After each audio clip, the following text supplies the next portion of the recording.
That's a total of 16 touchdowns, 12 rushing, 4 passing. Excuse me. Yes, four passing, 12 rushing. That's 1,191 total yards, with also 596 all-purpose per game added in. Had a total of 18 touchdowns, 72 tackles, 8 sacks, and 4 interceptions. Kickoff returns have been a big part of our offense and our scoring drives this year. We've had a kickoff return with a total of 230 yards and 2 touchdowns. So far, Matt Foster, the quarterback, has a QB rating in the first 2 games of 145.8, according to Max Preps. He's 11 for 14 with 276 yards, averaging just over 25 yards per throw. He's had 4 touchdowns with 1 interception. He's had, rushing-wise, Matt's been successful as well. He's had 15 carries for 200 yards. He's averaging just over 13 yards per carry, and he's had 2 rushing touchdowns to give him a total, 6 touchdowns for the season. Lead running back Quentin Cooley has carried the ball 22 times for 235 yards and 5 touchdowns. He's also had 3 catches for 86 yards and 2 touchdowns. He's averaging nearly 29 yards per catch. He's also had 2 kickoff returns with 1 touchdown, totaling 116 yards, and 2 punt returns totaling 116 yards. So overall, he has contributed to 8 touchdowns for the season. Jackson Vick has had 13 carries for 165 yards, averaging just under 13 yards per carry and 2 touchdowns. And Zach Jones, senior, has 7 carries for 87 yards, averaging just over 12 yards a carry and 1 touchdown. On the receiving end, Isaiah Walker-Warren has 2 catches for 128 yards and 2 touchdowns. Needless to say, his success rate is 100%. He's averaging 64 yards a catch. Isaiah Walker-Warren has also had 3 kickoff returns for a total of 105 yards, 1 for a touchdown, and 2 punt returns. On defense, he's had 5 tackles with 2 assists, 2 interceptions, and 1 fumble recovery. Also leading on the defense, senior Jason Bland, number 14, has 4 tackles with 5 assists and a sack.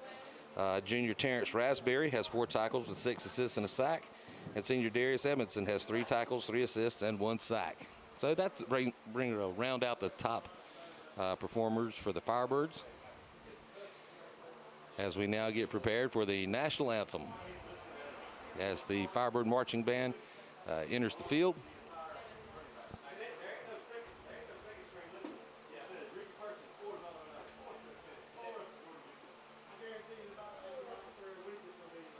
And as the Marching Firebirds are heading onto the field, I'd like to remind you that tonight we are sponsored by Oldham Motors in Pilot, North Carolina. Come by for a test drive, and I'll be sharing some more information about Oldham Motors with you throughout the cast. I'm joined by my partner here, Nick Lamb, who's going to help me with the commentary. And staff that is moving around the field. I'll introduce you to everybody later tonight. If you would, please. In the meantime, we're going to stop now. We're going to rise and honor our flag and our country with the national anthem.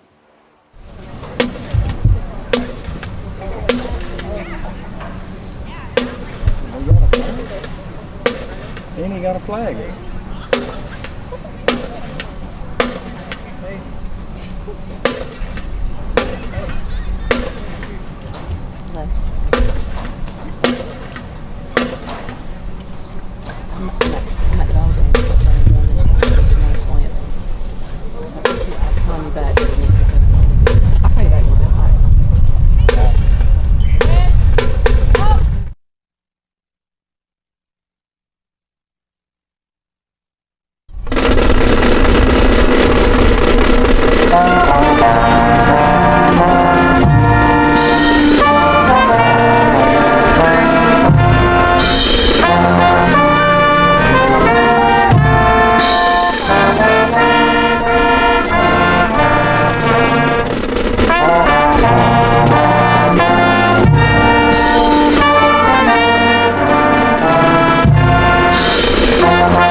I'd also like to recognize members of the Southern Nash Air Force Junior ROTC that were involved with the Team captains will be approaching the field for the kickoff.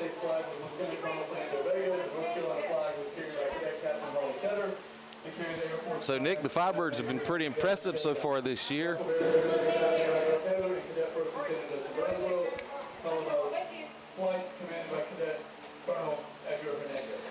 So the Firebirds have been pretty impressive so far this year, Nick.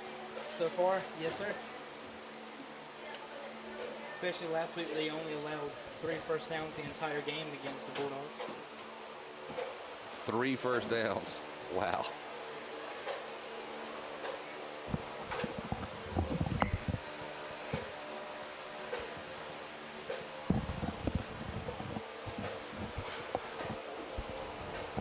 So we'll kind of go with some of our award winners for the past couple of weeks. So in week 1, we had the Smithfield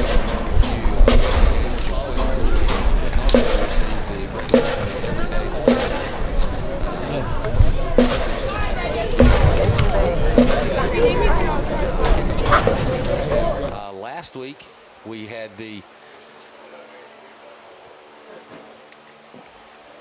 the Bottoms Insurance Protector of the Day of the game, which was awarded to Luke Watson, not Kevin Watson, but Luke Watson, big mossy oak.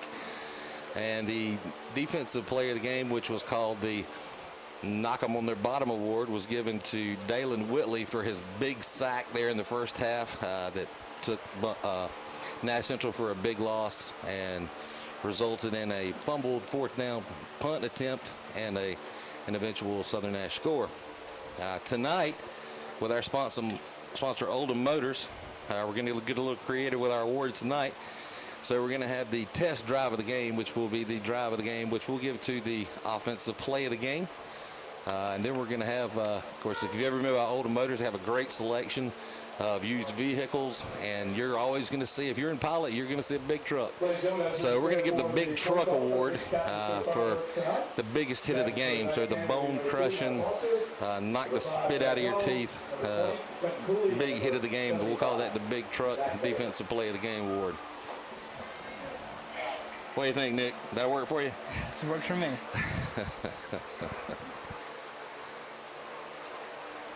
So Quentin, Cooley kind of dominated game 1, but I can tell you that Isaiah Walker-Warren and Matt Foster and, of course, Jackson Vick jumped in on the action last week.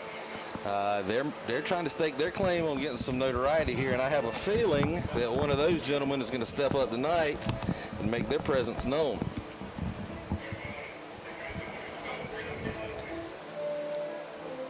So now we're going to head out to the coin toss.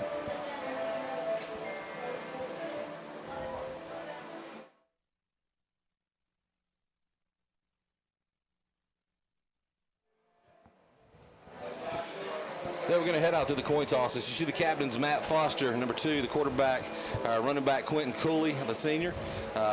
Senior running back Zach Jones, number 5. And big Zach Baker, the senior, number 75. And at this time right now, as I mentioned earlier, I was going to introduce you to some of our staff that's helping each week. I've already mentioned my partner, Nick Lamb, here in the booth announcing with me.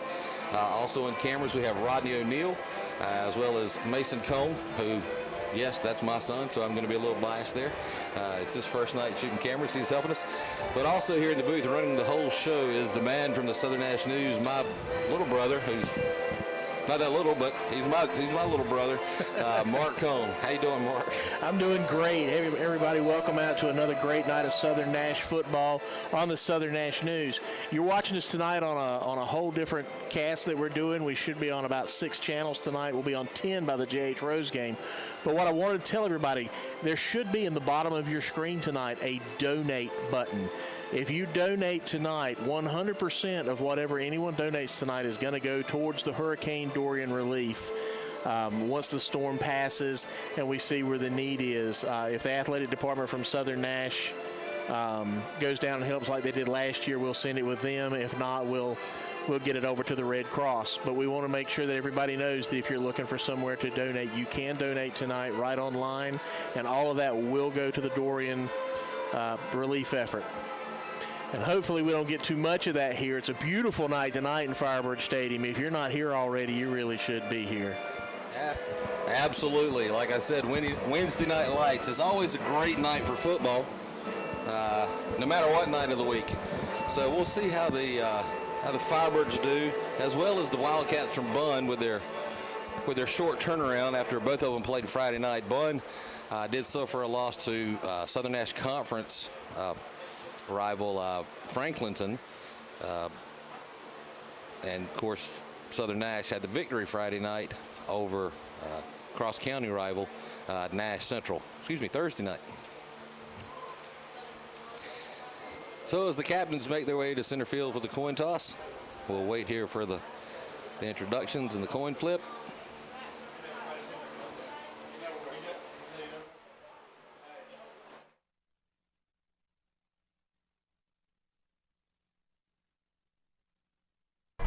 Okay, guys. Couple things. Brian and James, good conversation, good trying to help. Stop on the whistle.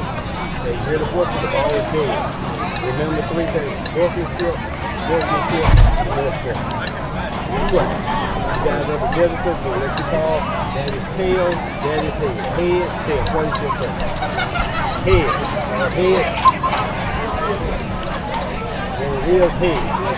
You want to receive, you guys are kicking, you want to kick from the top. So that way, I knew it was his weekend. Let's go back to that. The Wildcats have one to toss and elected to receive. Selected to receive the opening kickoff. This will be the first time this season that Southern Nash has kicked first and started on defense. So what do you think, Nick? You think this defense is prepared for tonight after a short turnaround? I hope so. We're going to have to see the short week and having to come out here and perform. It'll be nice, and of course, Foster would like to have the strong start on defense instead of the offense. Bunn, they've never been in our conference. They are a smaller school, but they are actually the closest school to Southern Nash, as they're only a very few miles away just inside Franklin County. But it's always been a nice rivalry, and not only in football, but in basketball, baseball, as well as softball and volleyball. The Firebirds come to the field as Metallica plays Sandman in their traditional entrance. As the smoke blows, they enter the field. And Evan Barnes will lead the kickoff team, special teams, out to perform the opening kickoff here.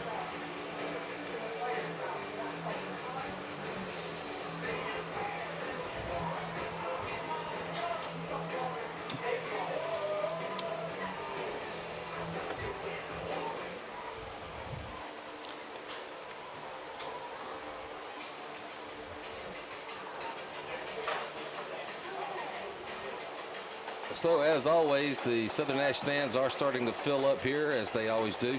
I was having a discussion with somebody earlier today, Nick, about Southern Nash and their following. He was actually one of the Booster Club members from Nash Central. He was making the comment that Southern Nash is always their biggest game, and they put all their food in the visitor side in the concession stand because that's where everybody's at. And we do, obviously, the Southern Nash faithful. That's a big ass bug.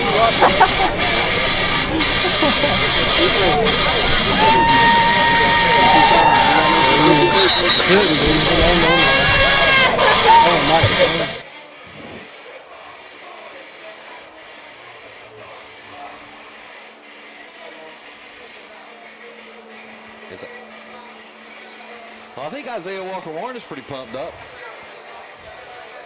I don't know what he knows about some heavy metal music, but I think he's ready to go.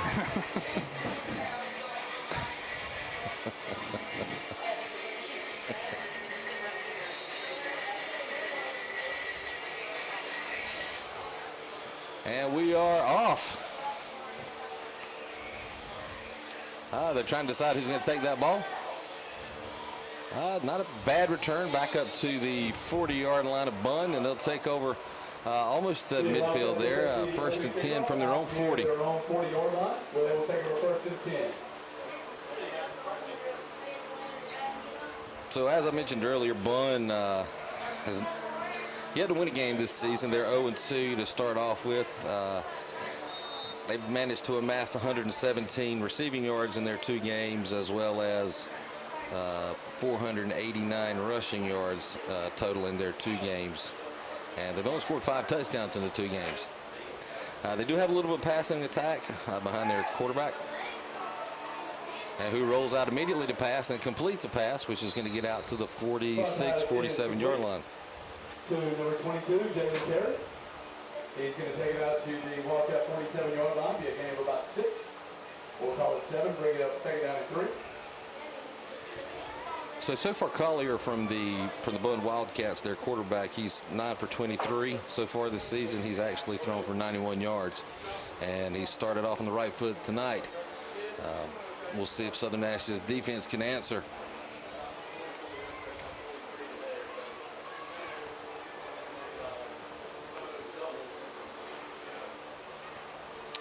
There's a handoff up the middle. Looks like he may have enough for the 1st down. We'll see where yes, with the spot, he will have the 1st down. So that'll move the Wildcats into Firebird territory as they move the chains to take over 1st and 10 on the Southern Nash, we'll call it the 47 and a foot line.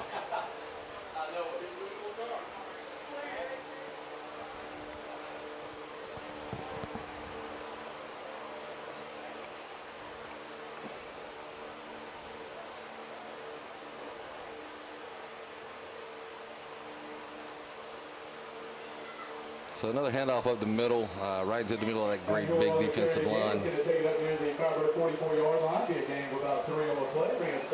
Who did you pick up on that tackle there, Nick? I couldn't see. I think it was Zach Baker, number 75. Oh, I'm sorry, Baker's coming right on. I think that was Alan Langley, number 78. Yeah, Alan Langley. He's actually the biggest guy on the team at 352 pounds. He's pretty much not the one you want to run into. Bring up 2nd and about 7. Bunn on the sweep. Nice coverage there. I see Isaiah Walker-Warren in on that tackle, as well as Xavier Burgess and Chasen Royal.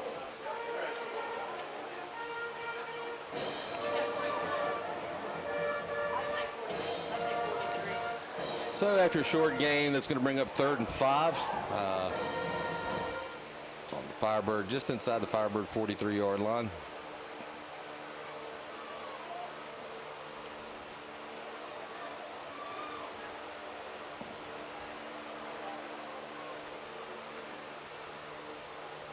So Bunn will drop back to pass. He's scrambling, a little trouble. He's been a little pressure, and he's sacked. Sacked on the play for a big loss. Big loss there. Loss of about, looks like about 10 or 15 yards on the play.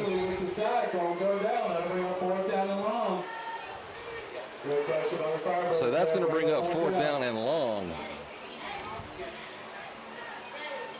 I think that was Devontae Emerson, who was there first. Devontae Edmondson, the senior.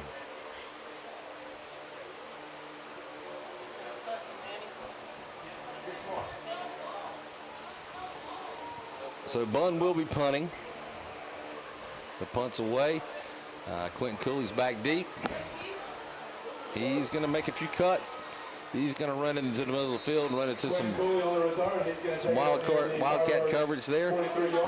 He'll get out to about the 43-yard line of Southern Nash, whereas that's where Southern Nash will take over on their first offensive possession of the evening. Be 1st and 10 for the Firebirds on their own 43-yard line.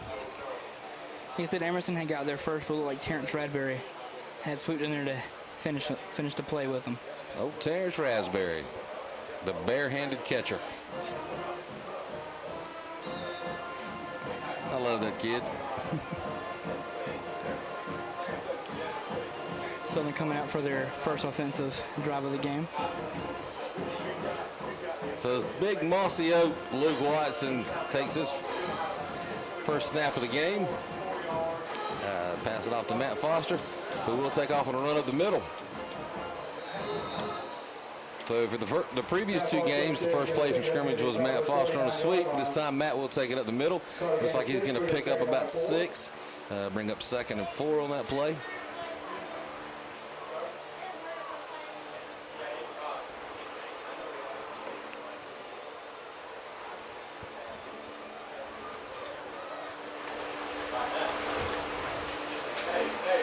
You're always going to wonder what kind of unique, fascinating plays that Coach Foster will put in. We've seen some outstanding ones the first 2 weeks so far this season. So from the shotgun, Zach's going to keep it again. He's got a little room. He's going to have enough for the first down there. Nice run. Looks like a gain of about 14, 15 yards there. About 14, 15.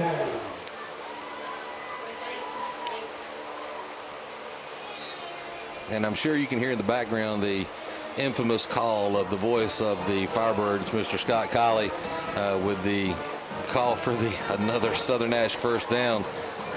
Coach Colley has been doing this for a long time. He and I have been friends for a long time. We were actually college roommates, but don't listen to a thing he tells you.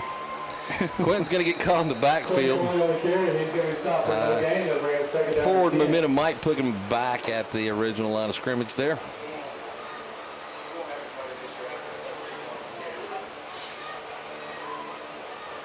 So with a quick offensive change there, it's going to bring up 2nd and 10.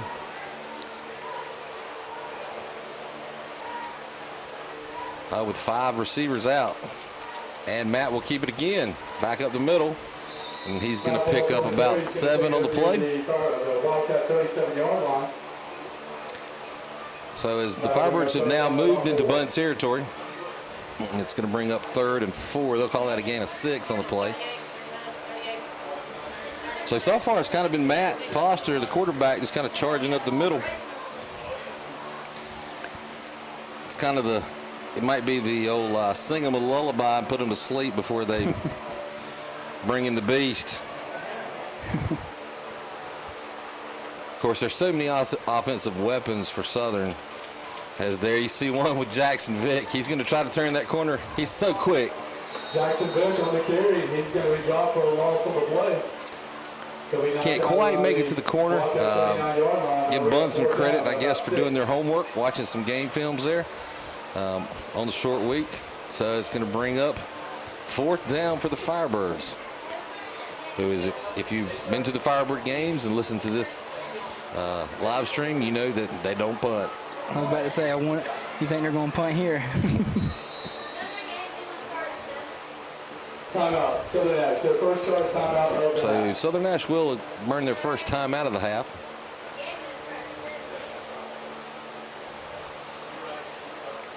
As Coach Brian Foster goes on to discuss what exactly they're going to do.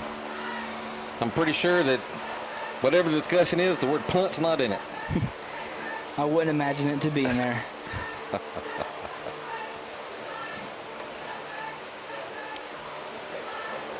Unless the word fake comes right before it. Yeah. You know, last week against Nash Central at the end of the game, when it was pretty much out of hand, we actually did punt for the first time. So Evan Barnes has had his first punt for the season, and actually was a beaut. Evan's got a great leg. He's really a good kicker.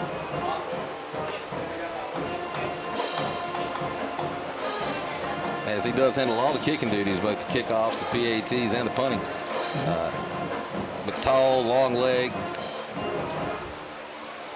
And we're going to drop back from shotgun into a pass play. It's complete across the middle to Quentin Cooley, but it is going to be short, so Southern will turn the ball over on downs. As Brian Foster is not really happy about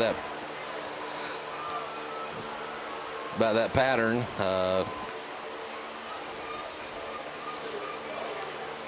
The turn and throw kind of inside of the yard marker there.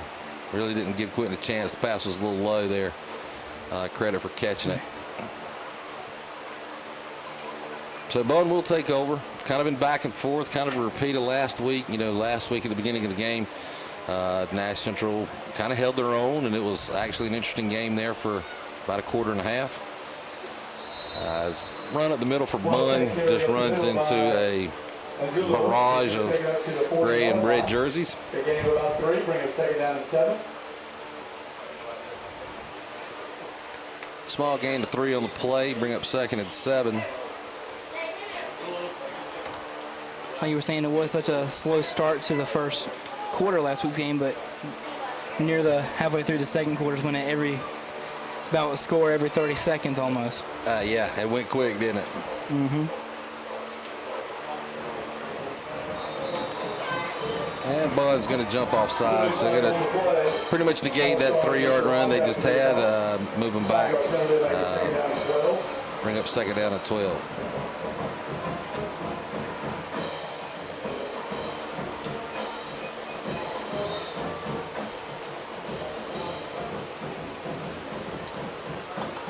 So, yeah, the way the Firebirds play is kind of like the commercial. I won't mention the commercials because they're not one of our sponsors. But, you know, with the old Aerosmith song, you don't want to close your eyes because you'll miss it.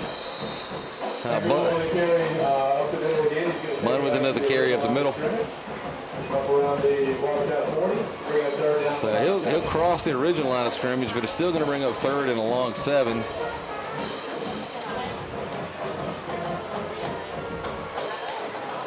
Yeah, last week when they kind of took a while to get started, they let Nash Central kind of do a little more than Brian Foster was happy with. So if you recall that motivational speech that he gave him at halftime, the second half was a total different game.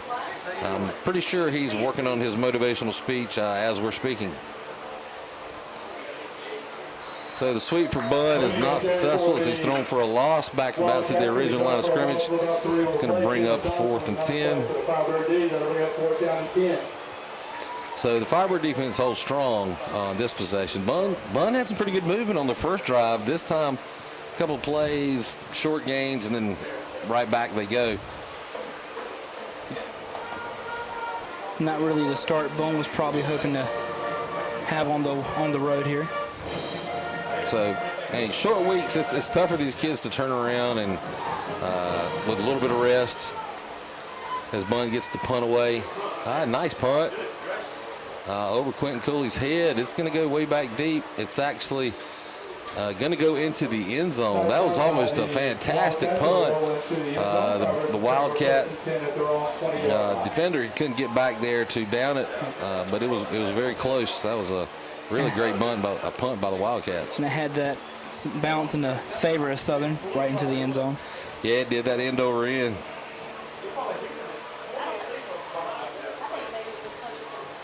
So this may be the one of the deepest starts that Southern's had this year, starting 1st and 10 from their own 20.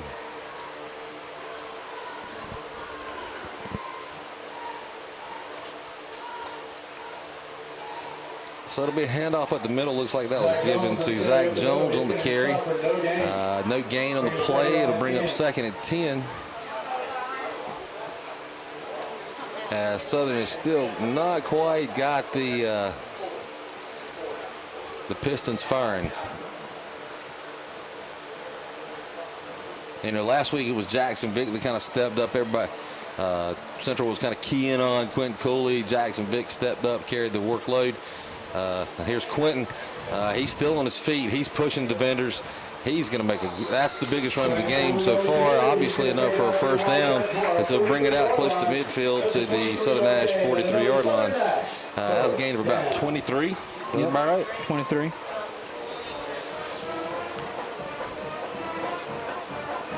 I mean, like you mentioned before in multiple games, once Quentin gets started, once he gets going, it's hard to slow him down. That sleeping giant, the beast, I know you've heard me call it before, Unleash the Beast.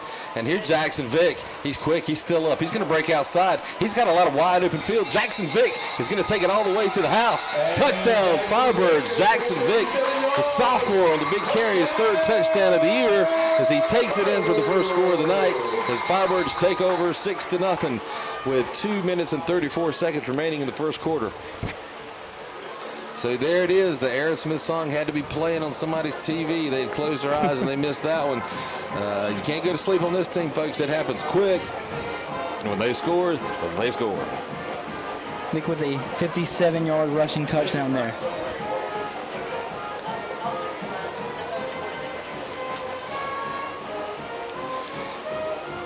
Evan Barnes with a kick. It's up, and it's good. So Southern Nash will take the early lead over the Bunn Wildcats 7-0 with just over 2.5 minutes left remaining in the first quarter. And you have to remember, too, Jackson is only a sophomore. He just celebrated his 15th birthday a couple of weeks ago. He's real young, but the talent and potential in this guy is pretty phenomenal. I've known Jackson. I actually coached Jackson when he was in some younger baseball teams. He's an athlete and got more heart. He's got so much heart in him. I think that drives him almost more than his athletic ability, which athletic ability is outstanding. He said only 15 and already has, wasn't that much involved in the first game of the season. Since then, he's already had 3 touchdowns in the past 2. That's right. And at the ripe old age of 15, I know he's had his first D1 offer. Also had an interception in last Thursday's game as well. Moving on to that resume. So we'll go with the onside kick because the ball's still alive. Bunn falls on it, it squirts out, but they will recover. The squib kick will be recovered by the Wildcats at their own 37-yard line, where they will take up a first and 10. So as you see evidence of Foster's willingness to throw all kinds of different kickoffs at you. He'll kick it deep. We'll do a little short bloop kick. We'll do the squib kick. We'll do the onsides kick. We can do it all. He'll keep you on your toes. So Bunn will take over first and 10 from their own 37-yard line. And a handoff up the middle. Not a bad gain on the play. Looks like a gain of about 4. It's going to bring up second down and 5, 6. They're going to spot the ball with a 5-yard gain. Ran to a swarm of Firebirds there to take him down.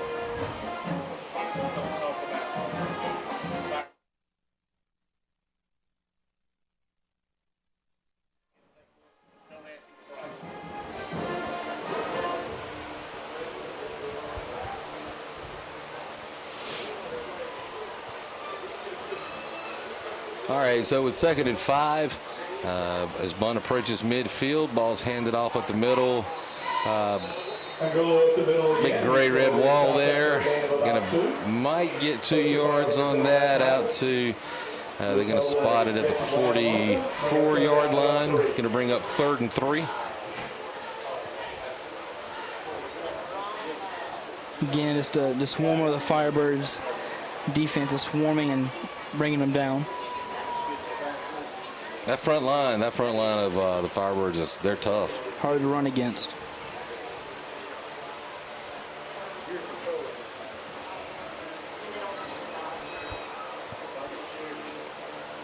So Bunn will hand the ball off again on a little small sweep, but he is brought down short of the first down. So Jalen Perry just comes up just short for the Wildcats. Oh, they're going to give him the spot. He is going to have the first down. That's going to bring up 1st and 10 as the final seconds of the first quarter start to wind down.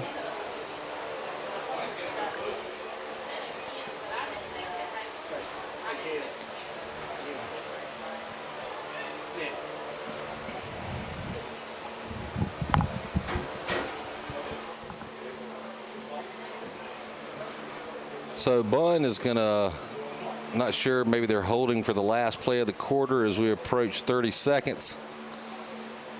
The snap and the shotgun.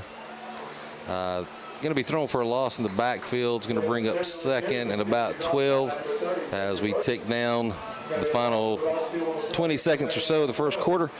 And if you were with us last week, I'm sure you heard me accidentally called Luke Watson Kevin several times. That's his dad's name. Well, fortunately, the big man's up here, and I hope he's not here to correct me the old school way and take a few knocks on me, but Big Kev's joined us in the booth.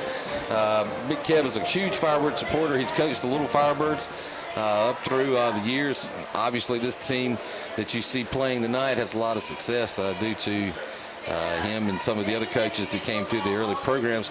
But Big Kev's involved with the Middlesex Volunteer Fire Department. He wants to talk to everybody a little bit about what they got going on this weekend. So I'm going to turn the mic over to him and let him tell you a little bit about it. Go ahead, Kev. All right.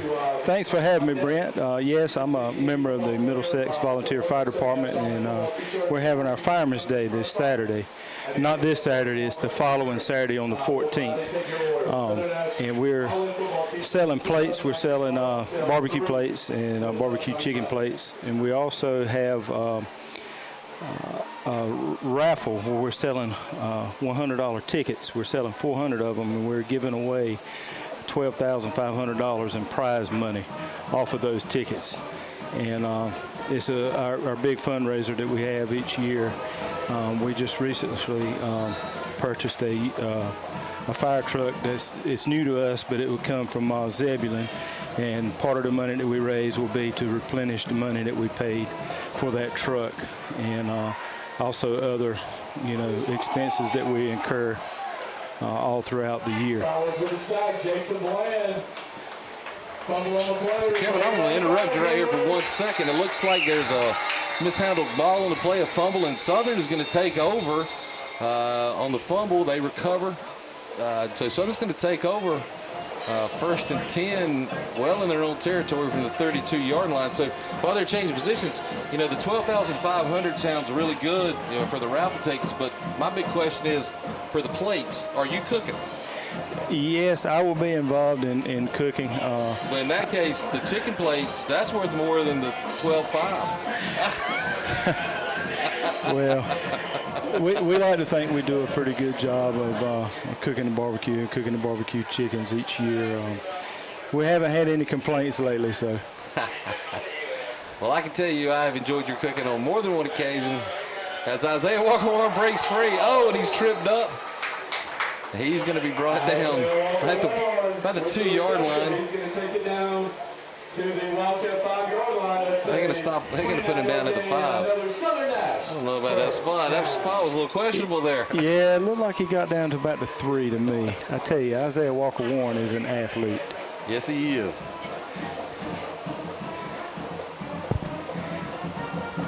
So, Kevin, the tickets that are for sale, is this from any of the firemen? Do you have them here? Or? I have some tickets. If you need a ticket, please contact me.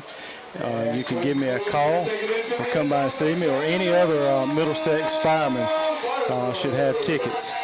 You can come by the fire department during the week. We have paid staff that works during the week. They have tickets available there.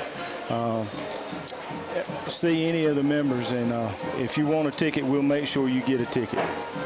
Sounds good. And I know you're on Facebook. It's Kevin Watson on Facebook. I'm sure they can Facebook Messenger as well. If you'd like to purchase a ticket, you can't get a hold of anybody with the Middlesex Fire Department. You can contact the Southern Nash News in their office, and they will be glad to get you to the place to get a ticket. All right, bro. Well, I appreciate it. Well, man, I know you want to get back to that sideline. Kevin's been the sideline staple here for a while. Hey, if Luke acts up a little bit, I think he likes to give him the boot every once in a while, kind of get him straight. That's why I was a little concerned when he came up here after I was making mistakes last week. I don't want to get the Kevin Watson foot in the rear end. Well, he's big as I am now. There ain't but so much I'm going to say to it. As a man told me one time, he's big enough to go bear hunting with a switch. Uh-oh. Oh, my gosh. I don't want any parts of that. I don't want any parts of that.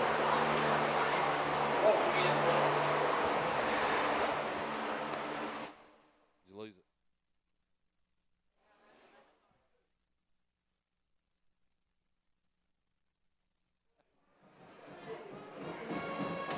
it? So, sorry, got a little sidetracked there. As the Firebirds did score. I'm sorry. Will you start talking about barbecue and food? Anybody that knows me, I'm not going to let it put your camera on me, but yeah, I get sidetracked now. I'm thinking about food. So the Firebirds score again to take over the lead, to widen their lead to 14-0. Southern over the Wildcats. Southern Nash kicks off. Bunn does follow on the squib kick. They'll take over 1st and 10 from their own. Looks like about the 38-yard line, not quite to the 39-yard line.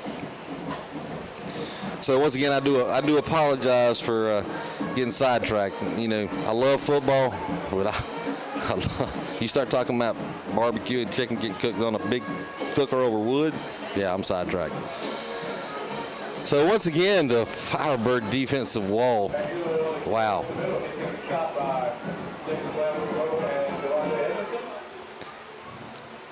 Looks like they're going to give him back to the line of scrimmage. Bring up 2nd, not quite 10. We'll call it 9.5.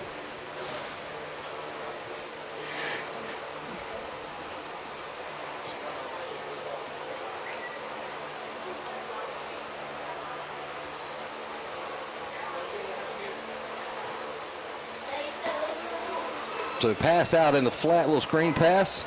It's caught. Going to get close. Looks like he may have enough for the first down. We'll see where the spot goes. Based on the spot, that is going to be a Bunn first down. The Wildcats convert for the first down as they are on a yard shy of being in Southern Nash territory. So they'll have 1st and 10 from their own 49.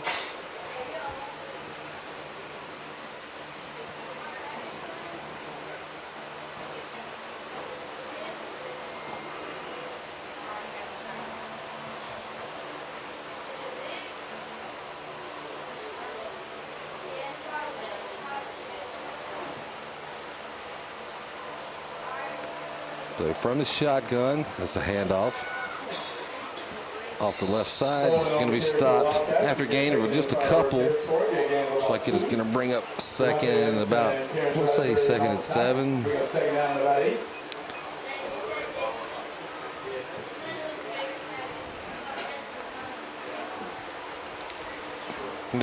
Southern's had Quentin had the nice run, and Jackson had the big explosive play in the score. Bunn is not. They had one drive where Southern just really stuffed them tight. Of course, they had the turnover. But when they get their offensive clicking, it doesn't look bad. I mean, they're actually been having some success moving the football. Another run up the middle. That's going to get them out close to a first down. We'll see where the spot is. It's like a gain, maybe 7 or so on the play. And also, like you said, offensively, they've already had 3 first down, which tied the same amount Nash Central had last week. Yeah, that's right. So it's going to be 3rd and a short 1. So I think Foster's really going to turn the defense on here, have to get a big stop. Big man Alan Langley in the middle stands over. And he is on the right side of that line. It's going to be a quarterback keeper. And it looks... No, he did hand off in the middle. And it looks like they are going to get enough on the short gain to get the first down. They only had 1 yard to go. So they'll convert again for another first down as they are now on the Southern Nash 40-yard line with just over 8 minutes to go in the half.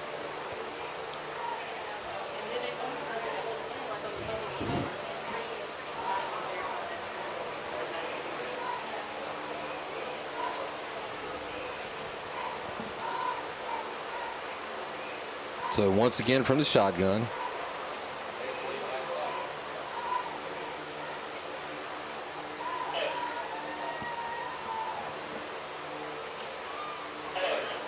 Handoff up the middle on the right side. He's still on his feet. Good extra effort there. Some of the offensive linemen coming to give a little extra push. And he's going to come up short, going to bring up second down at 2. So once again, they're kind of chipping away, moving the ball. Southern's benefited from a couple of big plays and the turnover there. So I'm sure you can hear the cheers in the background of the defense to tighten up.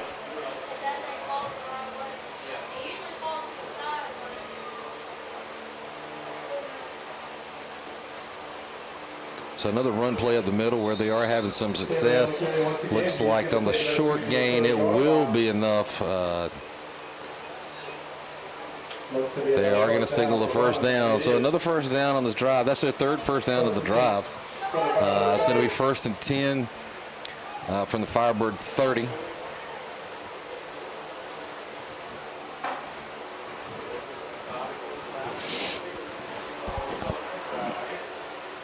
Like you mentioned, the Maroons are just chipping away due to the displeasure of Coach Foster. Yeah, the surprising part is that they're all up the middle. Everything's up the middle. So credit to the Bunn line for creating those holes on some really big boys. There's some grown youngins in the middle of that defensive line for Southern. Basically challenging them. So as they attempt the sweep, he's going to be stopped in the backfield. Let's see. That's going to be Jason Bland on that stop. He read that play really well, got in the backfield. Going to throw him for a loss. I believe that's their first offensive play of this drive that actually was thrown for a loss. So a little spark there from the defense to force 2nd and 12. Timeout is called. Timeout, Bunn. Their first charge timeout of the half. So that'll be Bunn's first time out of the half. So with 5 minutes and 44 seconds remaining in the half, once again your score, Southern Nash 14, Bunn 0. With Bunn moving the ball slowly but surely, kind of, as you said a while ago, Nick, kind of chipping away. A little ground and pound.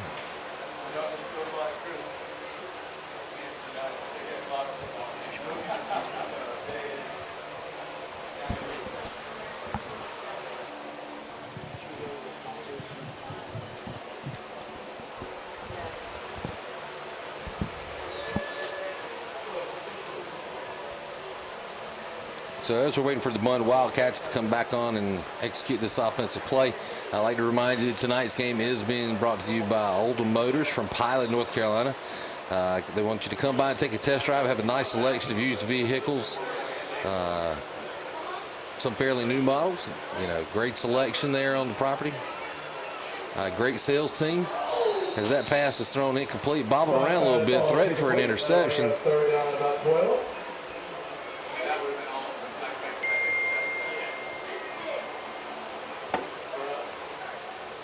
So there is as I was saying, Oldham Motors has a nice selection of vehicles there on the property. Would love to have you come out, take a test drive, meet their sales staff. They're very friendly and courteous. Be glad to help you with whatever your automotive needs are. And like I said earlier, I'm sure they have a big truck for you guys that are looking for the trucks. I'm sure they have many trucks out there. We're looking for the big truck of the play, big truck play of the game as far as a defensive stop. Right now, going to have to go with the interception, but I'm looking for the nasty hit. We're looking for the big hit tonight. Waiting to see that happen. But Bunn's going to break away. He's got a little open field, little arm tackling. He will be brought down inside the 5-yard line by Jason Bland. But that's going to be Bunn's biggest offensive play of the game as the carry by number 22, Jalen Perry from Bunn. He brings it down to about the 2-yard line, so that's going to bring up 1st and goal for the Wildcats. Inside the red zone here for the first time tonight. Got to see if the goal line defense for the Firebirds can hold up.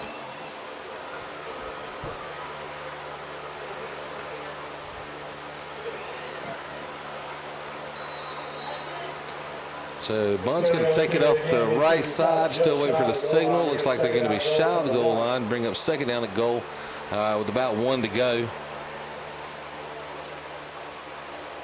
And Jalen Perry is their most successful in the first 2 games. He did rush for 177 of their yards, so he's pretty much accounted in the first 2 games for pretty much half of their rushing offense. So Southern looking for an answer to stop that run from Jalen. and he'll get it again. This time, after a missed arm tackle, he will step into the end zone pretty much untouched for Bunn's first score of the night. That'll put the first 6 points on the scoreboard for Bunn, and they are in to attempt the PAT. Even though that drive didn't score, the great defensive plays by Jason Bland on that drive had the 2 big tackles when they had gone around, sniffed that out for the loss, and then the last play where he had ended up catching up to Pierce. Yeah. Kick is up. It's awfully low, but it's good. That's all that counts. It doesn't matter how pretty it is, as long as it goes through those uprights. So that will bring your score with 4 minutes and 25 seconds remaining in the first half. Southern Nash 14, Bunn 7. While we're getting ready for this kickoff, I'll mention some of our other sponsors through the year. Obviously, I know I'm getting picked on by a lot of the guys from the team. Smithfield's Chicken and Barbecue was our first sponsor, and I think I let the secret out that I'm kind of a fan of the Hush Puppies at Smithfield's Chicken and Barbecue. And in addition, Smithfield's Chicken and Barbecue has been kind enough to give out gift cards, and they're going to be recognizing the male and female athlete of the week for the entire school year, all sports, all year long, recognized by Smithfield's Chicken and Barbecue. So we appreciate their support for these young athletes at Southern Nash. Bottoms Insurance in Rocky Mount was our sponsor for the Nash Central game. We appreciate them. I hope some of you guys took the time to go online, check their what their quotes are. As the onside kick is covered up, Southern will take over just inside their own, in their own territory. It's like the Southern 48 as Brandon Strickland falls on that onside kick.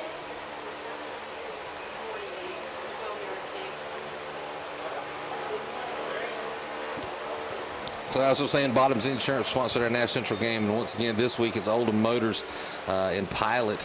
That's our sponsor. Next week will be sponsored by Wilson Molding Machine.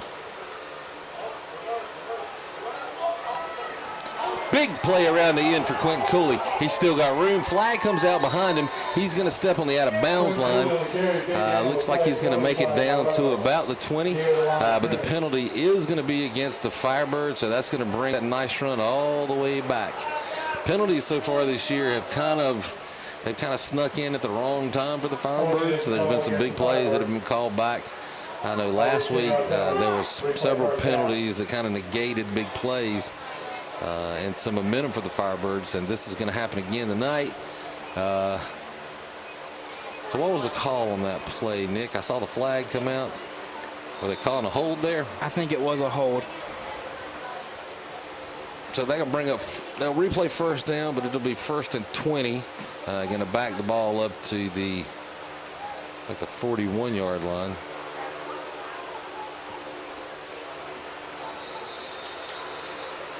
Another flag coming in.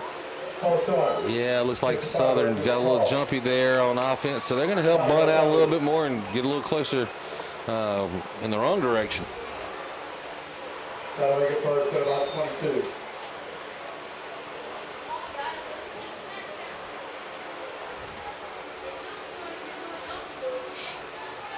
I was saying the penalties last week coming in at odd times. Southern ended up having 10 penalties last week.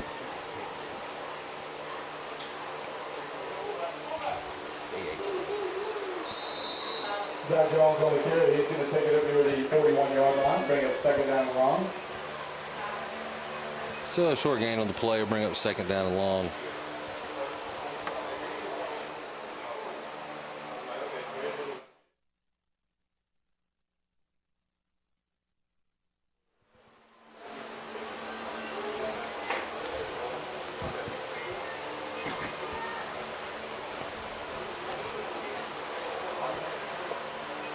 So Southern steps back up, 2nd, still a long 16 to go. And another flag on the play. Another false start against the Firebirds. You know, I tell you, penalties already on this drive. Yeah, on here. this one drive. Killing it. I tell you, if the fellas are in need of a motivational speech from Coach Foster. I think they have definitely found a way to provoke a quite, let's call a spirited motivational speech that they're probably going to get here in about another 2.5 minutes when they go to the half. So a quick pitch to Jackson Vick. He's still on his feet. He's cutting up the middle. He's keeping his feet. Almost back to the original line of scrimmage. Fortunately, no flag on that one to bring it all the way back. Yeah. So with 3rd and 11, as we just run under the 2.5 minutes remaining in the first half, bring up 3rd down and 11 to go.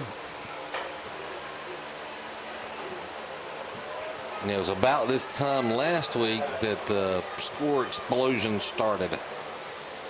Let's see if the short turnaround can result in some of this stuff. As Quentin Cooley stays on his feet, he's chopping as he manages to pick up enough yardage for the Firebird first down on the 2nd, 3rd, and 4th effort. That kid has got some of the strongest legs I have ever seen in my life. It's like they're pistons firing, boom, boom, boom. And when he starts chopping, if you let him chop those legs, you ain't bringing them down. you better get out of the way or hold on for dear life, because he'll take you with him. 24 on Bunn had it wrapped around his waist, and Cooley just carried him for at least 5 yards on that one. So even after all the miscues and the penalties, and we're going with the deep pass to nowhere, as there were no intended receivers in the area. That'll bring up 2nd and 10. But like I was saying, after all the miscues and the lost yardage and the 1st and 20, a little credit there for kind of overcoming their own issues, getting the first down. So once again, we'll see if the Firebirds can produce another quick score, as we're just under 1.5 minute mark for the first left in the first half. Quentin's still on his feet. He's still chopping. Man, those strong legs. That's almost just wrong. That's almost unfair how strong those legs are when he gets chopping in the middle. I'm sure Wake Forest, if they're watching the live stream or when they're seeing the tapes, they got to just be getting excited, licking their chops, knowing that young man is going to be carrying the ball for the Demon Deacons for the next 4 years. So once he graduates this spring, they got to be very excited about that. He's really strong. So almost a miscue there. Jackson Vick will take it up the middle. He's tripped up. Jackson Vick on the carry. He's going to be stopped shy of the first down. He'll be stopped shy of the first down. It's pretty close. It's 4th down, maybe 1 yard to go. Southern Nash will burn their 2nd timeout of the half. They'll have 1 remaining, as we're at the 47.2 second mark remaining in the first half. Southern Nash has 4th and 1 from their own 32-yard line. And obviously, Coach Foster would like to go into the locker room with a score and 21 points on the board. And judging by watching some of his body language down there at the sidelines with his, we'll call it dissatisfaction with some of the mistakes that are being made, I'm pretty sure the boys want to at least get a score on there and maybe soften the blow a little bit. From that motivational speech coming. Yeah, from now on, we'll just refer to it as the motivational speech. That's where when it comes to Brian Foster, it's the motivational speech. It'll go down in infamy. You'll never know what the words are, how it's presented, but we'll just call it the motivational halftime speech. You'll just know the point has been laid across.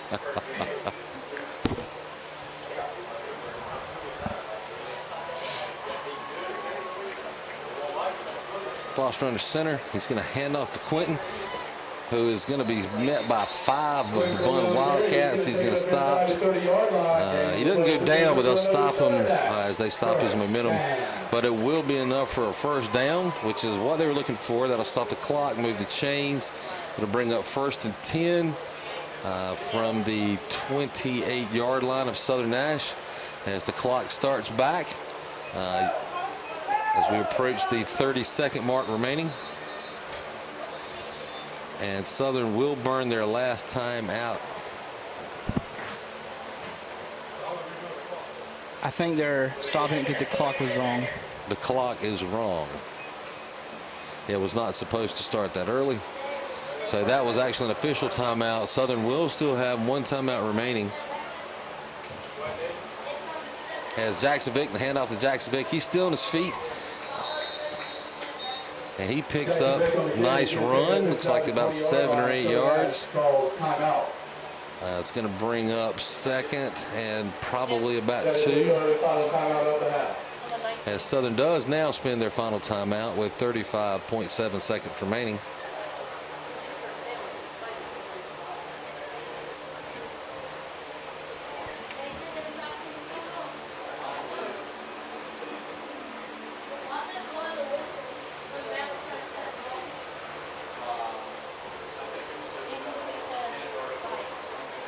Looks to be about 2nd and 1 to go. So we're getting ready for this. We'll just mention some of our other sponsors. We're proud to say that the Greenville Rose, the J.H. Rose game coming up in a couple of weeks, will be sponsored by Bojangles, the newest of our sponsors. We appreciate Tan Corporation and Bojangles coming in. Once again, it's food, so you know I appreciate that. I'll get all sidetracked during that game too, because there's nothing. I mean, a Cajun filet biscuit, that's pretty awesome. So I might like the biscuits as much as you like the hush puppies from Smithfield. So back to live action here with 35 seconds remaining in the half. Matt Foster from the shotgun. He's going to roll out to his right. Quick pitch down to Michael Parker, the tight end. He's going to step out of bounds. Only about 6 seconds clicked off the clock, but it wasn't enough for a first down. So that's going to bring up 1st and 10. From about the 17-yard line with 20, we'll call it 30 seconds remaining, 29.9. Pretty heads-up play there to get that clock stopped. Matt Foster will roll out to his left this time, and he's going to throw it back across the field to Quentin Cooley, who stays on his feet, and he will take it in for the touchdown. As Southern does manage to stick it in the end zone with 21.1 seconds left. And move the score to 20 as Evan Barnes will come on to attempt the PAT. So I wonder if they're all meeting down there going, we scored. Maybe he won't be so mad when he gets us at halftime. Like, I mean, we did put one more score on, so. I don't think that's going to matter. And they ain't gonna change the memory of the 3 penalties. So the snap, the hold is down, kick is up. Through, and it's good. So with 21 seconds remaining in the first half, Southern Nash takes the lead 21-7 over the Bunn Wildcats, and they will be coming to kick off. So so far Bunn, nothing really explosive, no big plays, no big returns. Obviously with only 21 seconds remaining, it's going to be interesting to see how they approach that. Did they try to pull a big trick play out of the hat, or did they just kind of take the knee? And I mean, it's a respectable 21-7 score at halftime, considering what it's looked like for the past couple of weeks with Southern Nash and their opponents. Has been a whole lot. I mean, we're threatening running clock usually at halftime. I mean, 21-7 is respectable. I mean, Bunn should be pretty satisfied with that, especially coming in with an 0-2 record. Wouldn't that be surprised? They just take the knee and just talk it over going into half. It's going to be the other interesting thing to see here is, I've talked many times about how Brian likes to throw all different kinds of kicks at you. And it looks in this case like he is going to go for the onside kick and shorten the field up for him. So it's actually the squib kick, the burner. It's loose. It's loose. The ball's still loose and it's inbounds. I think it's actually, they're going to say that the ball was knocked out of bounds. It was touched by Bunn, so it will not be a penalty. So it was touched by Bunn, so it won't be a penalty for kicking the ball out of bounds. However, it did go out of bounds after it was touched. Last touch by Bunn, not recovered. So Bunn will take over 1st and 10 from their own 33-yard line with 19.6 seconds left. So here's again what we're talking about, Nick. Did they take a knee, or did they try to pull out the magic trick and get a quick score? What do you think? Either way, you can see it doesn't look like they are going for the knee as their receivers lined up. And he's going to drop back to pass. And get sacked. And he gets sacked. Raspberry with the sack. By Raspberry. Terrence down. Raspberry. I don't know what happened, but he went down quick. I don't know. I know the quarterback ducked and the helmet kind of hit him in the midsection.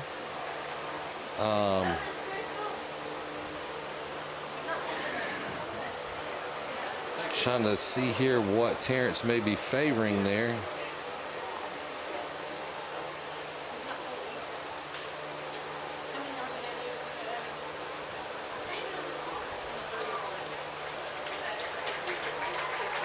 Probably had just got the wind knocked out of him. I believe my original thought of the helmet getting ducked and hitting the gut might be a little bit north of where the contact was made. Looks, judging by the looks on on Miss Kennedy's face, the trainer, as she goes out to check him, I believe that was a little south of the belt where Terrence took that helmet. So he's going to come out of the game, but I'll have to say, so far, I would call that the big truck hit of the day. That big sack, that's probably the biggest hit, and he did take the brunt of it. It was the helmet to his south of the border. Yeah. So this pass will be complete, and as they step out of bounds, it's going to bring it to just under second lift. They're not going to get back to the line of scrimmage. It's going to bring up second and about 14 to go. They got time for one more play if they do so choose. The Southern Nash Band is already moving into position for the halftime show.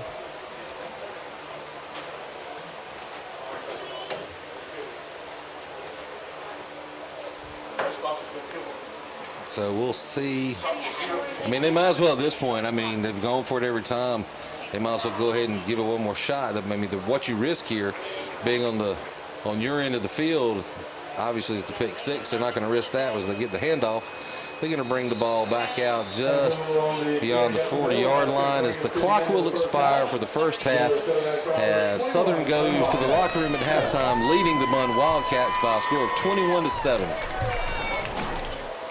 Right now, we're going to cut away to the field, and please, during halftime, stay tuned and enjoy the Firebird Marching Band as they perform their halftime show.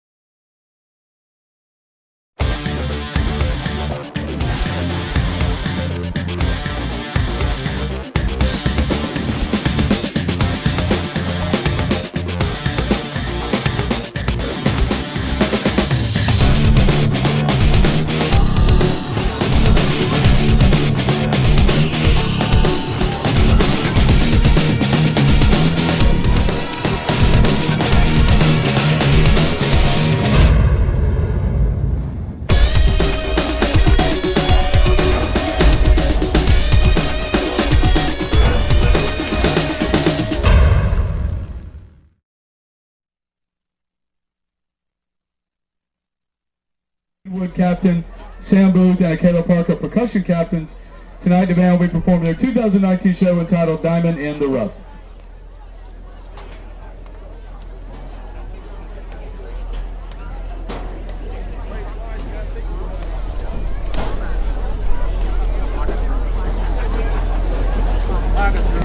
Ladies and gentlemen, we do have a report of a car in the parking lot with their lights on. Honda, license plate ZWE 8023. ZWE 8023. Your lights are on. A Honda in the parking lot. ZWE 8023.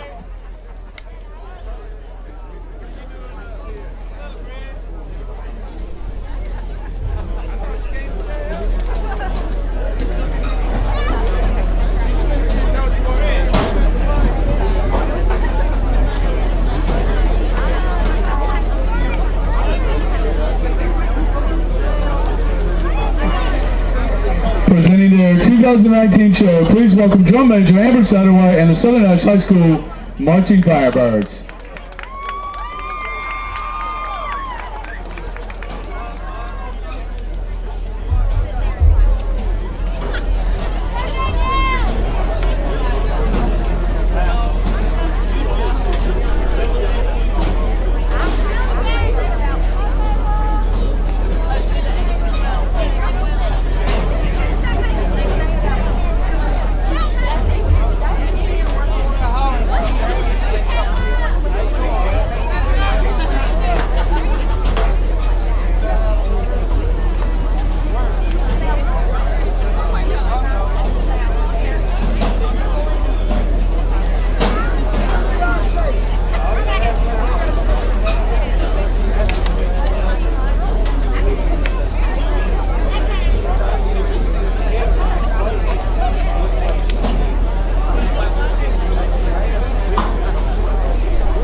Ladies and gentlemen, your Southern Nash Marching Firebirds. Let's hear it for them.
So welcome back, fans, as we hope you enjoyed the halftime show with the Marching Firebirds.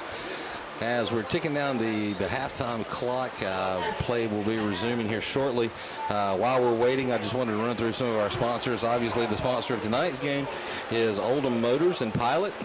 When you're ready, come on by for a test drive. Going out, give them a look. They got a nice lot out there, not a nice cars, nice selection, trucks. They're sponsoring the game as well as the test drive play of the day, which will be the biggest offensive play of the day, which right now it looks to be the run by Jackson Vick for the big first touchdown. And they're also, we've been named it the big truck hit of the day. We're going to give that to Terrence Raspberry so far. He did it. It looked like he took some of the brunt of the punishment. Like he might have got the worst of it. to the family goods there, but it was a big play when they needed it. The big defensive stops, which were few and far between in the first half. Defense looked to be a little bit flat. But once again, we'll see how the quote-unquote motivational halftime speech pays off for the Firebirds.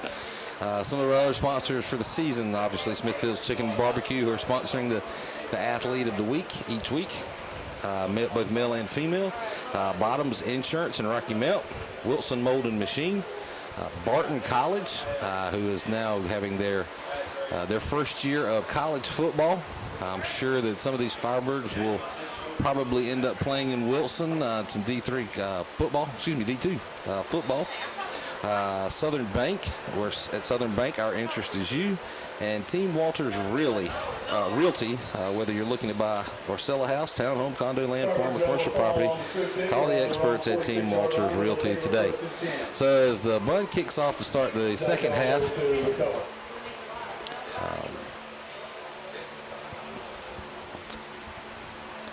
Southern will take advantage of the onside kick or the attempt there. They'll cover it up, and Southern will take over very close to midfield at their own 43-yard line. As we'll see once again how well the motivational halftime speech paid off. As Quentin Cooley sweeps around the end, he's still on his feet. He breaks tackles. He's still up. He's spinning. He's still running. He's still up. He will not be called. Touchdown. First offensive play of the half. As Quentin Cooley, the beast, is unleashed. He takes it to the house. 54 yards. For the 54-yard touchdown run, Quentin Cooley.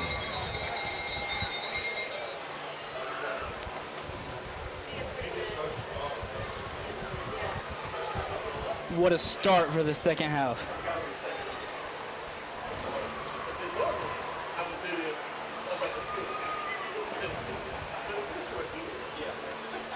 And the PAT is down. It's up and through, and it is good as Southern Nash draws quick blood in the second half to move the score 28, Southern Nash, Bunn 7. So as you said before the snap, so far it looks like the motivational speech has worked. Yeah.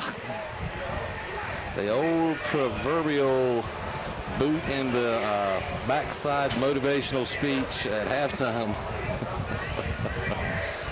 did pay off.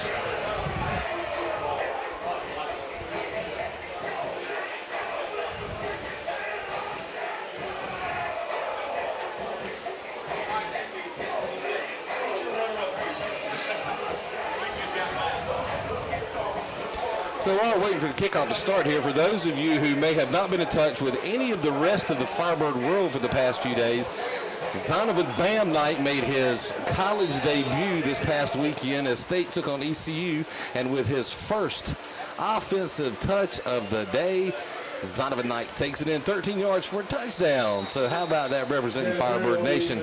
He also led the rushing game for the Wolfpack with 46 yards rushing on 9 carries. So Zonovan Knight's college career off to a fantastic start. Once again, he is a preseason freshman All-American pick for North Carolina State University, which that's a double goodie for me because I got a Firebird playing for my Wolfpack. So Bunn will take over 1st and 10 after the kickoff.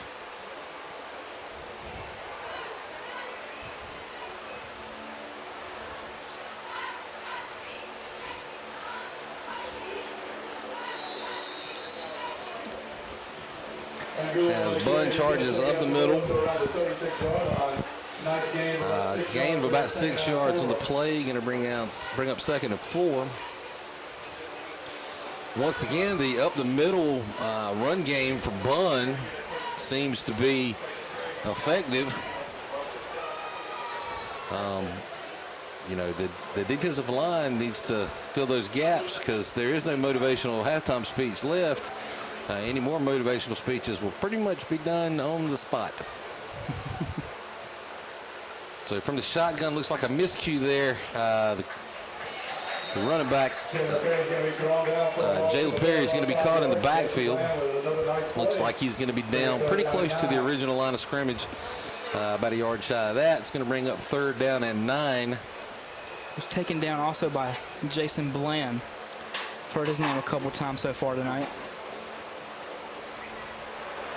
Jason Bland is a player that's really quick. He's very, very athletic. Both he and his brother are starters here for the Firebirds, but very quick, very athletic, and multi-sport athletes as well. As Bunn drops back in the shotgun, looking to pass, and it will be batted down. Great defensive play by number 15, Luke Coble. So great defensive play, great pass defense from Luke Coble. That little pass play over the middle has been effective so far, but I guess Luke Coble took exception to the motivational speech at halftime, and he showed up. Don't throw it my way, buddy. Looks like Bunn's going for the punt with Cooley set to return. We all know the power Cooley has, especially on the punt and kickoff return.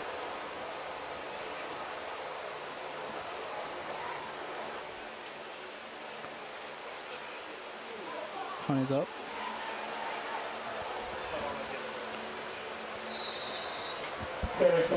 Rolled out of bounds. Near the 37-yard line, where they will take over 1st and 10. So after the punt, I got baseball in the brain, I think. After the punt, which rolls out of bounds, the Firebirds will take over 1st and 10 on their own 37-yard line.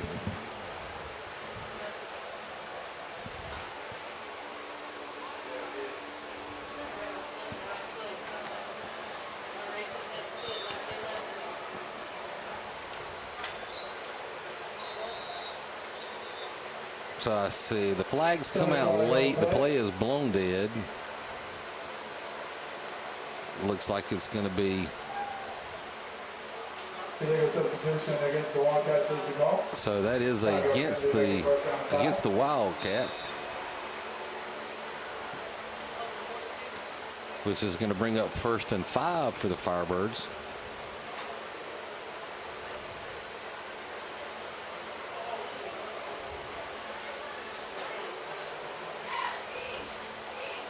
So from the shotgun, Matt Foster will tuck and carry. He's going to keep his feet. He explodes up the middle. He's going to take it deep into Bunn territory, down to about the 25-yard line on a huge running play there on the quarterback keeper for Matt Foster, which will obviously be enough for a 1st down as Southern Nash continues to move the ball well. So as I mentioned earlier, Smithfield's Chicken and Barbecue will be recognizing an athlete of the week each week for week ending for the first week that we selected, and we're going to be a little behind on this because of making sure we get all the stats in from all of the teams. So for week ending the 24th of August, the athlete of the week, the male athlete of the week, and we're holding out to announce that, will be senior cross-country runner Hunter Izzett. He won the first place in the cross-country meet at Wesleyan, North Carolina Wesleyan, on the 24th, and he was recognized by Smithfield's Chicken and Barbecue as the male athlete of the week. As far as the female athlete of the week, Lindsay Turner from Varsity Volleyball for the Ladybirds. She took the female athlete of the week honor, and she, according to the article, has been killing it all week. Turner led the team by dominating the nets with 11 kills against Bedingfield Bruins, 8 against Fike, 4 against Franklinton, 9 against Bunn, and 12 kills against North Johnston. Congratulations to both of them, too. It's Cooley. So Quentin Cooley, as they attempt the arm tackle, which is absolutely worthless against Mr. Cooley, the Beast cuts it back up the middle, takes it in for yet another Firebird score, as once again the Firebirds start to score fast and frequent, which moves the Firebird score to 34 as Evan Barnes is in for the PAT attempt, where he has been perfect for the night.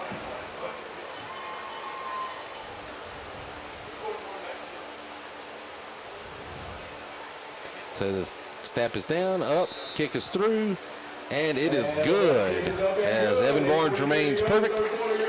And the Southern Nash Firebirds move their lead to 35 Firebirds, the Bunn Wildcats 7, with 8 minutes and 43 seconds remaining in the third quarter.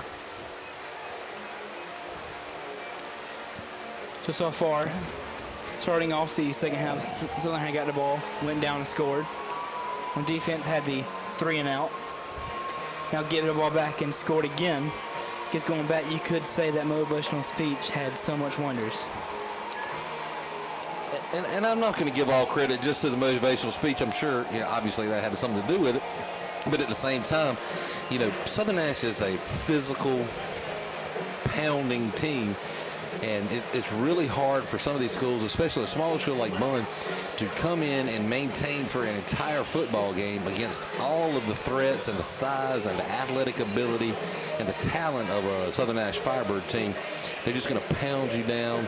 And if you're fortunate enough to hang with them early, you better do whatever you can to stay with them, because it won't take long.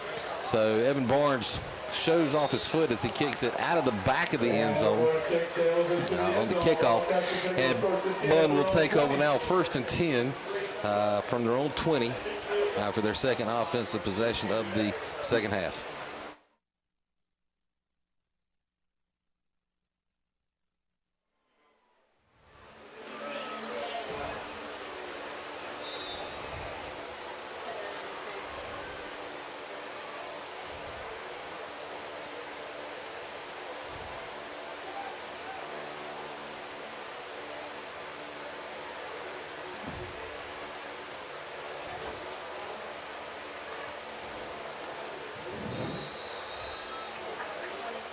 Bunn's first down play was a run and got eaten up immediately.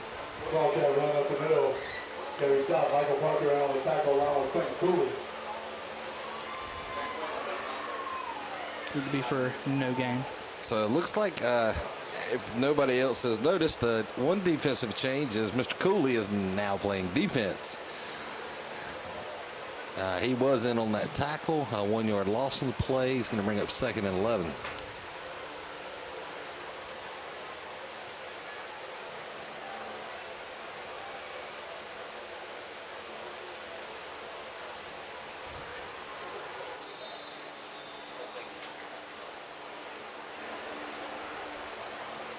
Timeout. Bunn. So Bunn does call a timeout with 2nd and 11. That'll be their first timeout in the second half. They'll have 2 remaining. They want to talk about it. Obviously, the onset and the attack of the Firebirds is pretty overwhelming here in the second half as they expand their lead to 35-7 with just under 8 minutes to go in the third quarter.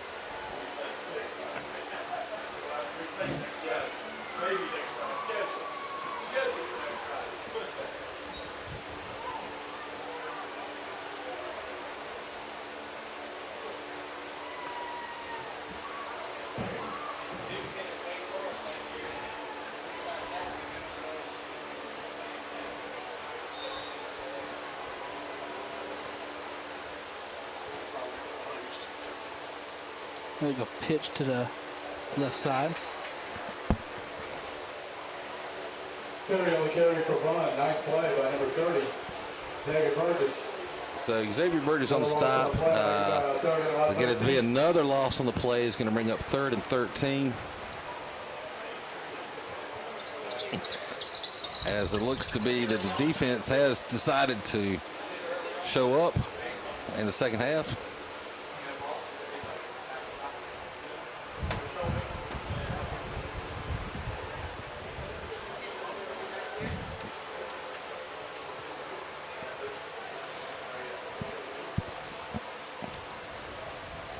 So Bunn's going to drop back to pass, and he's going to be sacked on the play.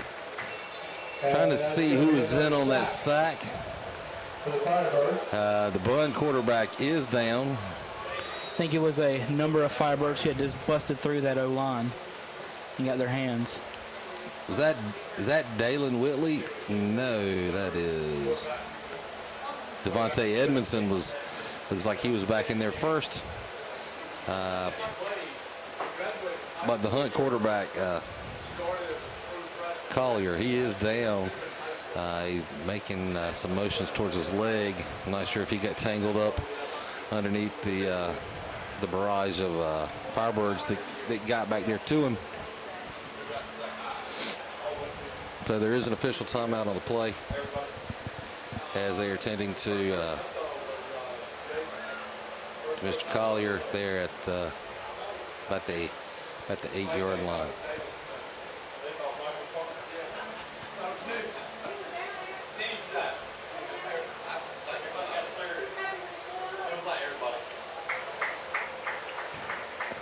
So as Collier gets back on his feet and manages to walk through the sidelines of his own strength, that's great to see. Obviously, he's a little limp there. That Firebird defense is just so physical. Unfortunately, in the game of football, you're going to get some bumps and bruises, and you're going to get knocked around. It just makes it multiplied when it happens to be a team the caliber of the Firebirds that's laying the hits on you.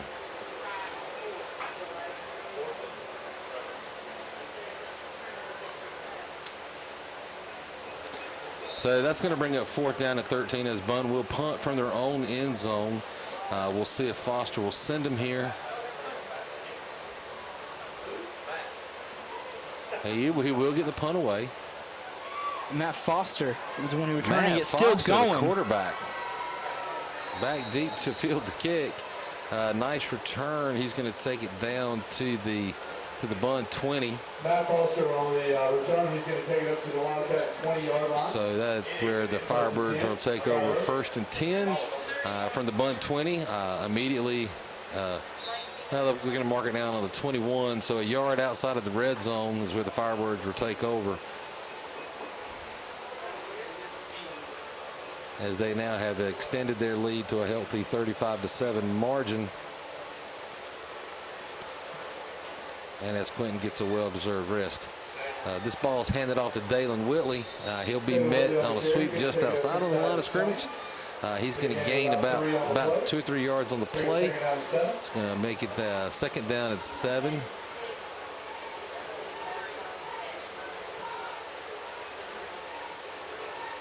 And that will put Southern Nash in the red zone.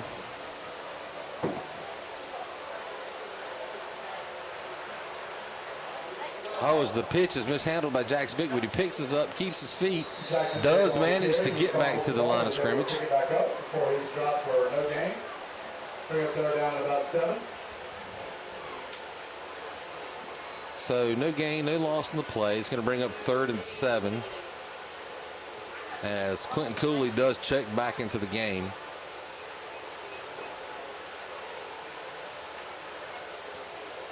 His calves look like some of the guy's thighs. I mean, that's like rocks. So you're saying he probably doesn't skip leg day. And that's who gets the call. And he will easily march into the end zone for yet another Firebird touchdown as the beast, running on his 2 tree trunks that he's got growing underneath him. I mean, he's so strong. As he scores again to move the score to 41 for the Firebirds, as Evan Barnes is on for yet another PAT.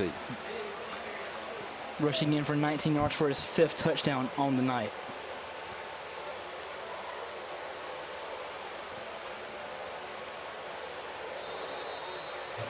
So Bunn, it looks like it's going to be offsides against the Wildcats as they jump. They're going to re-kick that. Going to move it half the distance to the goal.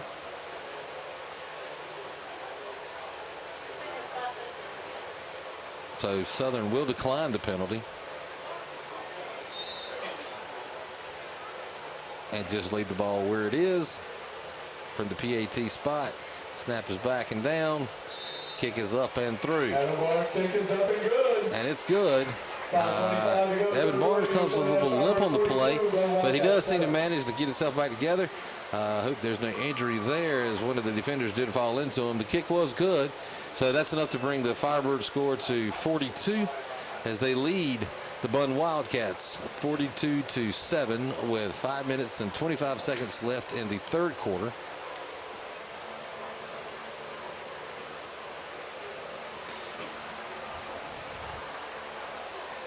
So, Nick, there again, as we just see the offensive barrage attack of the Firebirds.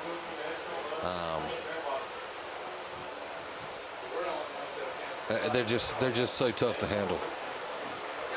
So many other options just to combat against, and so far it's Cooley the one who is putting the smack down on Bunn.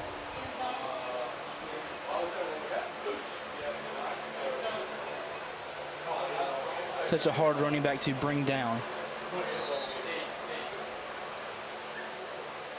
So another deep kick by Evan Barnes. Obviously, there was no injury on that play, as he does show off his leg strength as he kicks it once again into and out of the back of the end zone. That's a talented young man from kicking, to consider that he didn't start playing football or kicking until a couple years ago. With his leg and his abilities, his squib kick is crazy. He's taught himself how to do this funny hop thing that is really giving the Firebirds some opportunities. He's talking to Foster about his leg and what happened, but once again, you get the bumps and the bruises with football. Evan has got to attract some attention as a kicker. He's really done a good job for the Firebirds over the past couple seasons. So Bunn takes over 1st and 20. They're going to try the run again, but it's no doing for the Wildcats as they're met at the line of scrimmage. They might have picked up a yard or two on that play, but the run up the middle has now been sealed off by the Firebirds. But what was effective in the first half has now kind of gone dead dunk for the Wildcats. Pretty much non-existent.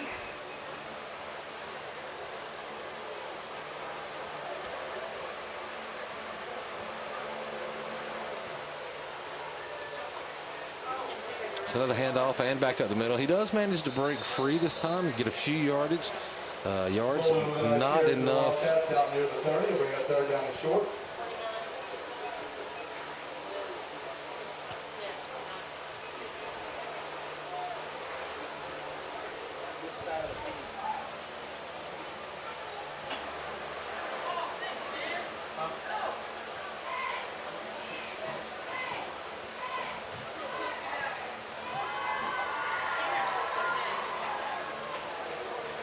Bunn lining up to a 3rd and 1. Number 3 for them or something middle will get the first down. So they were able to manage a first down out of that drive.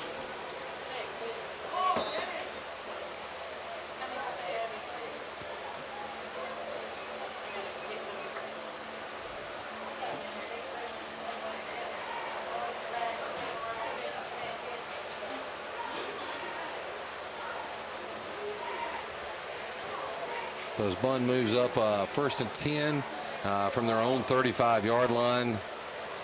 That's good to see. Oh, they do have, but their backup quarterback is in. So apparently there was an injury to Collier that they wanted to not take any chances. They're probably over there checking him out on the sideline. Gain of 5 on the play. Be a gain of 4, second down Going and to 6. bring up 2nd and 6, so we'll call that a gain of 4.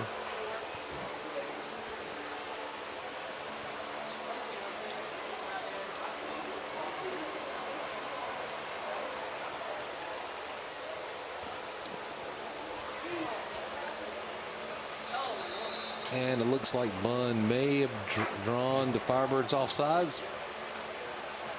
Offsides against the Firebirds. So that is that way. defensive jump on the part of the Firebirds. It's going to move the ball 5 yards, make it 2nd and 1 for the Wildcats.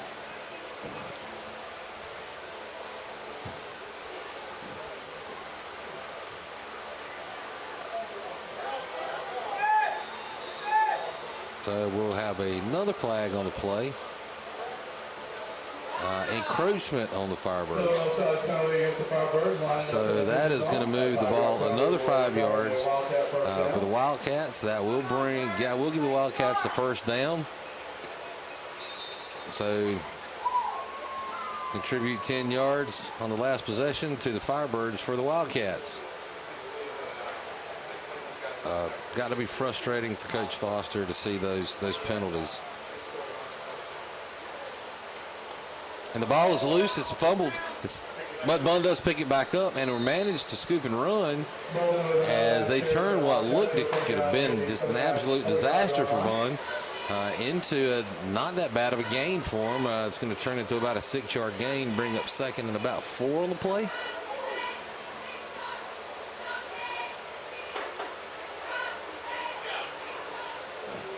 So that's pretty much literally when the ball bounces your way.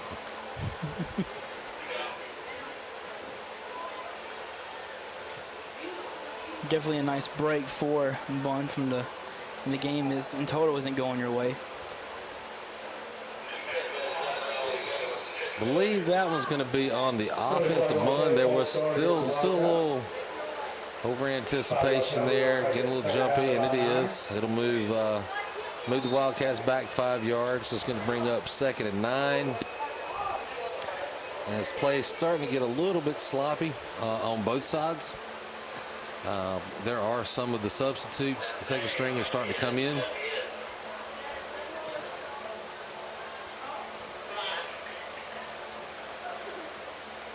The ball's handed off once again up the middle.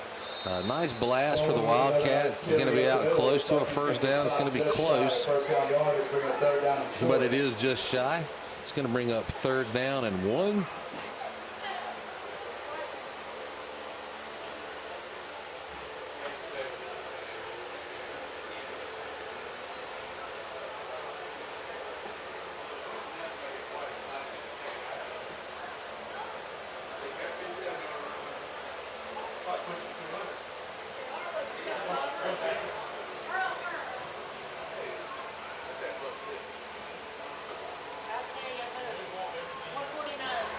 As Bunn continues to run their play from their offense from the shotgun, once again they jump off sides.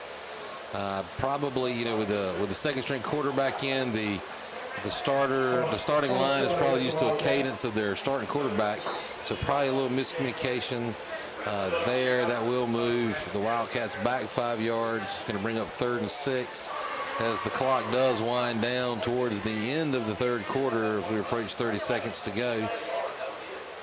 From the spot of the ball at the end of the quarter, we won't have to move too far.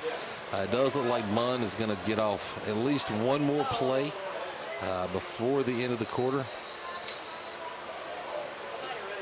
as Bunn calls timeout to burn their 2nd timeout of the half with 17 seconds remaining in the 3rd quarter. They're going to use a timeout. So once again, tonight's game is brought to you by Oldham Motors out of Pilot, North Carolina, who invites you to come on out for test drive anytime you'd like. Great little town there, little crossroads Pilot between Zebulon and Spring Hope. Nice car lot there, nice selection of vehicles, late model vehicles, and of course they're sponsoring our awards as well for the night. If you need a truck, they got plenty of trucks out there, and that's why we're doing the big truck hit of the night.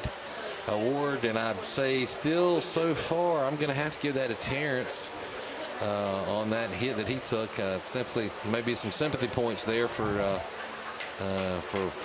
what he kind of absorbed on his side of it. Then you've got the test drive, the Older Motors test drive drive of the game, which would actually is the play of the game.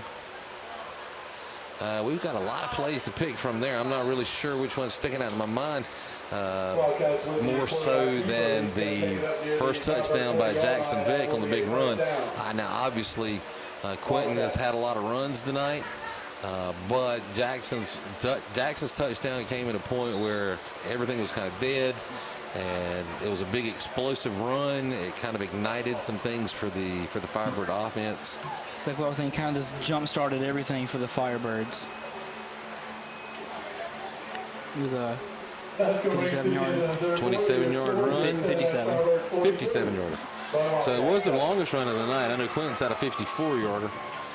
But, yeah, Jackson's 57-yard run of the night. So even on yardage, we can say the sophomore is squeaking him out by 3 yards. I'm sure Quentin would argue with that, but at the same time, I know what great teammates all these guys are, and they support each other 100%. They're brothers. I mean, more so than their teammates, these guys are all brothers. And that family attitude is instilled in them from Coach Foster all the way down. So that'll bring up the end of the third quarter. Southern Nash leading the Wildcats by a score of 42-7. We won't have to go very far to go to change sides.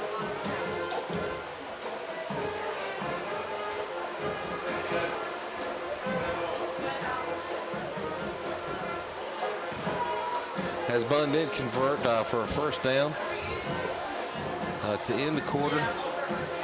They'll have 1st and 10. They are in Southern Nash territory. They'll be on the Southern Nash 41-yard line. And I know just for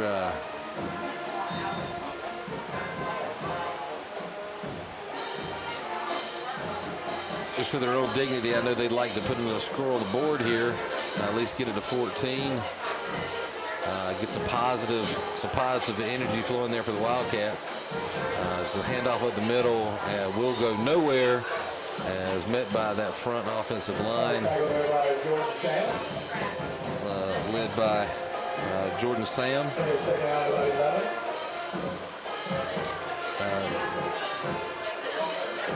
Came in and put the big hit on to stop that for a loss of about 1 on the play. It's going to bring up 2nd down at 11.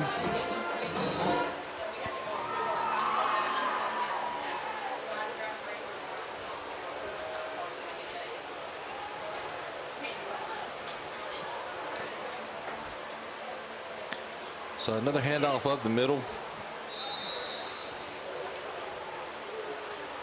Going to be a short gain on the play by Jalen Perry. Second gain of about 4 or 5 on the play there. It's going to bring up 3rd and about 7 to go.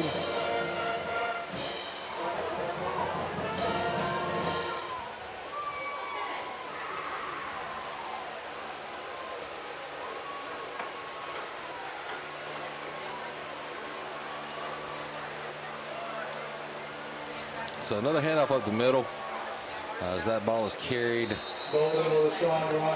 some help, with a little help from his friends there. The offensive line kind of kept pushing. It's going to bring them up close to the first down. Yeah, so they'll come up short. Looks like by about 2 yards, maybe 2. They're going to call it 4th and 1. And it looks like Bunn will go for it here. I mean, why not? With the score what it is, a punt really is going to get you nothing. I'm sure once again to get some positives going in this game for the Wildcats, if they can convert here on a 4th down, that would be great momentum builder. And they're going to get the Firebirds to jump. And so they're going to get 5 yards the easy way as they make Southern Nash jump off sides and move the chains. It'll be 1st and 10. For the Wildcats from the Southern 28-yard line.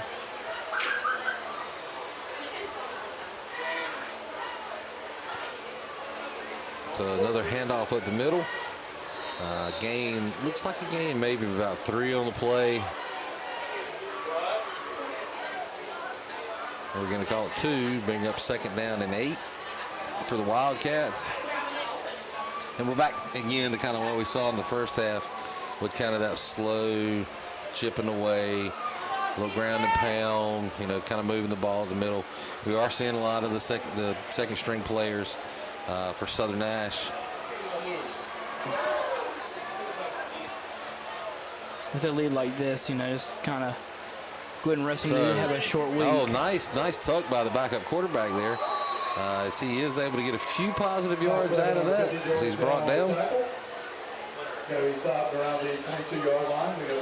going to bring up 3rd down and 4.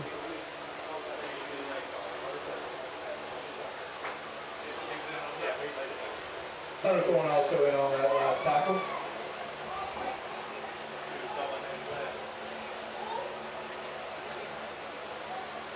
I don't know if you noticed on the sidelines, I think Isaiah Walker-Warren was having a little fun with Noah Johnson as he hustled off the sidelines. You know, you got to love to see that when the big guys get their hustle and you see them doing all they can. Oh, and Isaiah's having a little fun now, doing a little dancing for the Firebirds. Yeah. You might want to make sure Brian doesn't see that.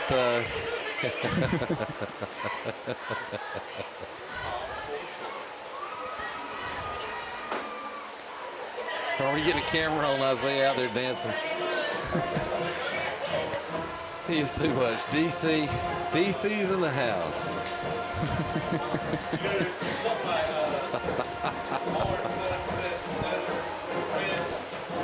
Yeah, Bron's coming up behind him. I think if he sees that, it might be too late.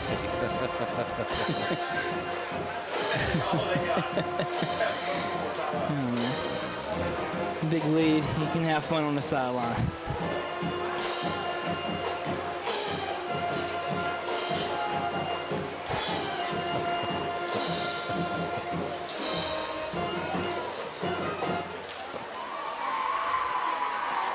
So on the handoff and a run kind of off the, started out off the left side. He had to turn it back up the middle. It looks like he may have gotten enough to get close. It's going to be really close to the 1st down. They're going to call him short, bring up 4th and 1. So once again, the Wildcats will go for it as they are now in the red zone. 4th and 1. I'm sure that the calls are coming from the sideline to hold your position and not to jump off sides. We have helped Bunn out. Southern Nash has helped Bunn out more than once tonight with the offsides penalty. And they managed to hold it this time, but Bunn breaks through the line as number 3 carries it out to about the 12-yard line. Near the 10-yard line. They're going to mark him down at the 11. It's going to bring up 1st and 10 from the 11. Isaiah Bland was the one on that tackle. I know Isaiah Walker-Warren is having some fun over there dancing, but I can tell you if Bunn scores, he might be dancing back into the game. Which I'm sure that does not bother him.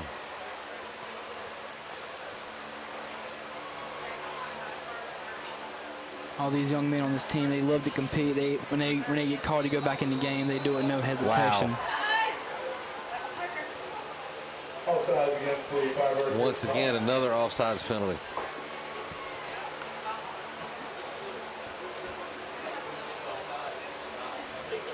Yeah, but Coach Foster is not going to be happy.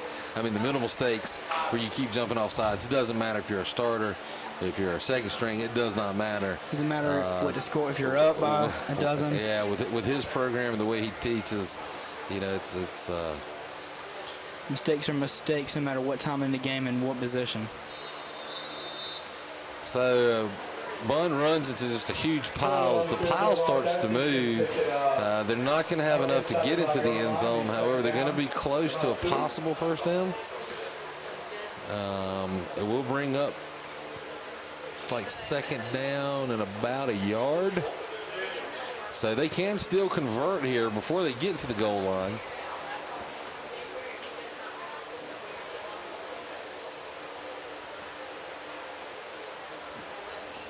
but obviously they love to stick it in the end zone, put 6 points on the board.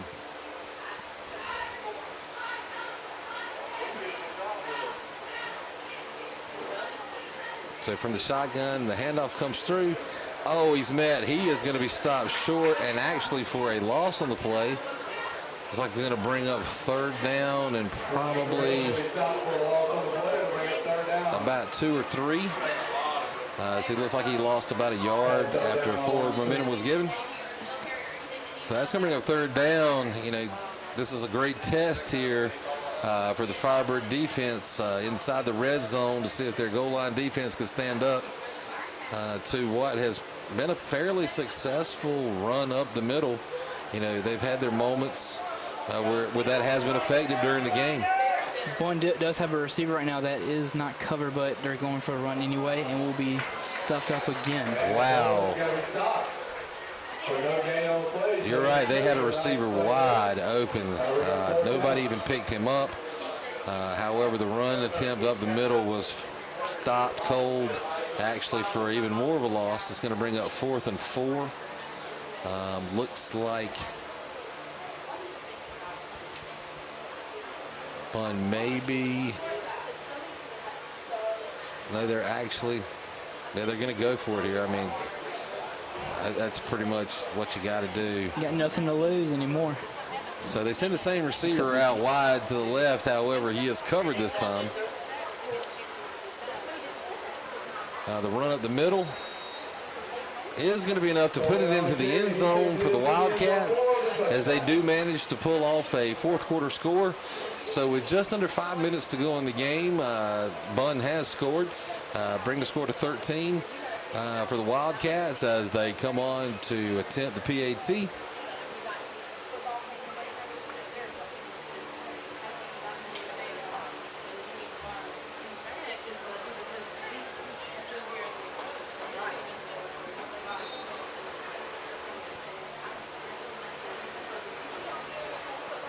The snap, kicks down, and it is going to hit the uprights and skip up through the uprights on the chip shot from the kicker from Bunn, as they are able to bring their score to a total of 14.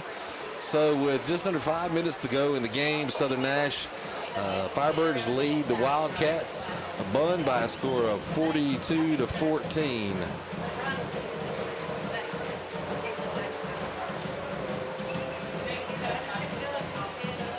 Kind of a lucky bounce to hit the upright and just roll it in. It's like the bank shot, and make the 9 off the 12 ball in the corner.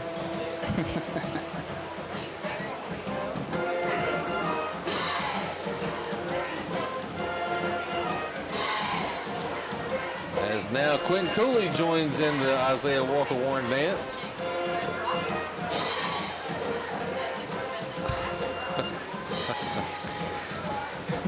Both of them back to one of them to return. See if either one gets the chance to.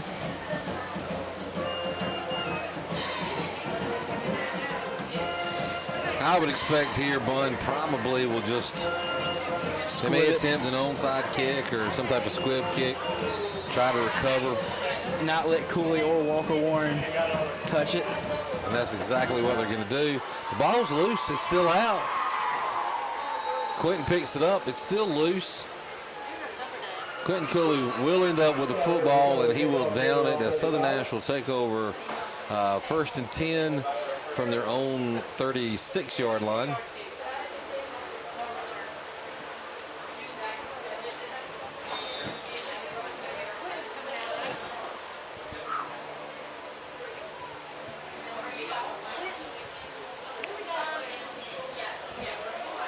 So once again, tonight's live stream is brought to you by Oldham Motors in Pilot, North Carolina. We appreciate their sponsorship and giving these players the opportunity to be seen by family and friends who could not make it to the game. I'm sure you've heard me talk in the past about some of the viewers that we have as far away as Atlanta, St. Louis, and even Long Beach, California. We know there's family and friends that are watching these games, so this is just an absolute great opportunity for these players, not only to play for their family and friends that can't be here, but for colleges that may be interested in watching some of these players that can't be here on certain nights. You know, with all the high schools around the country, a lot of schools don't have the opportunity for the live stream. So we thank Oldham Motors for sponsoring tonight's game and allowing us to showcase the Firebirds. Some of our other sponsors through the year, Smithfield's Chicken and Barbecue, who was our first sponsor, and as you know, is now sponsoring the male and female athlete of the week for the entire school year. Bottoms Insurance in Rocky Mount. We're here for you, no strings attached. Wilson Mold and Machine will be coming up later in the season as a sponsor. Barton College, with their inaugural football season this year, they're sponsoring one of our games. Southern Bank.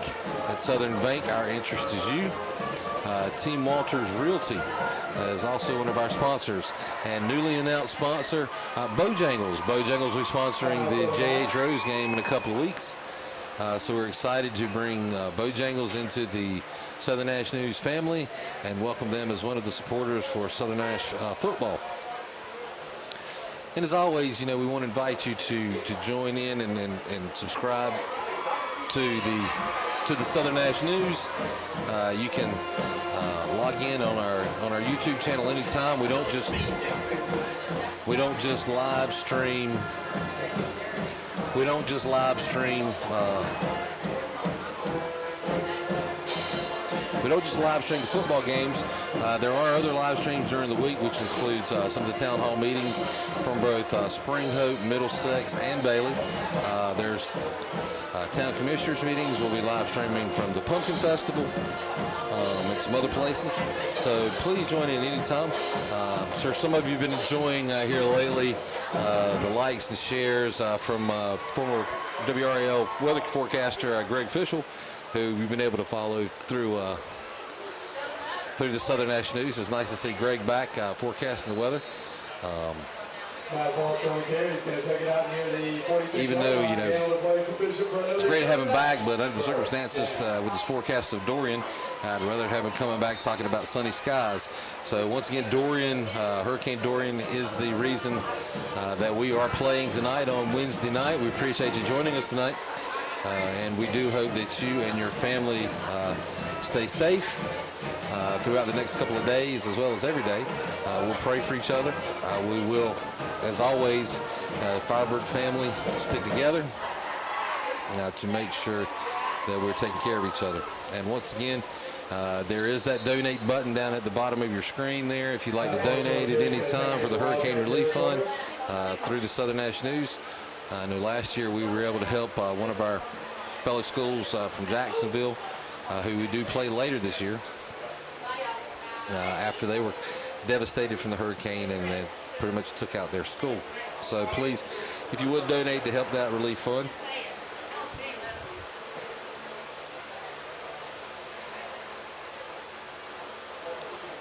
Matt Foster with a sweep on the end. He's going to get some running room. He's still on his feet. He's going to get thrown down. It's going to be a penalty. Looks like a face mask. Yeah, I was about to say, kind of like he was thrown down by the face mask. Yeah, he that was kind of a sling and throw. And they called holding against the Firebirds. Wow.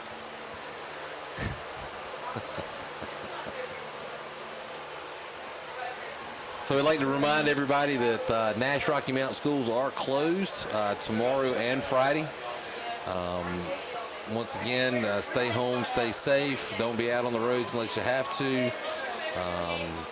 Obviously, we need to allow access to everything for EMS and safety, police, fire and rescue crews that may be necessary, as well as the linemen. Don't forget your linemen. They may have one of the most dangerous jobs there is when they come into these storm damaged territory or areas to replace power lines. You know, there's a lot of young men from Southern Nash that have gone on to be linemen, former football players that have moved on to be linemen.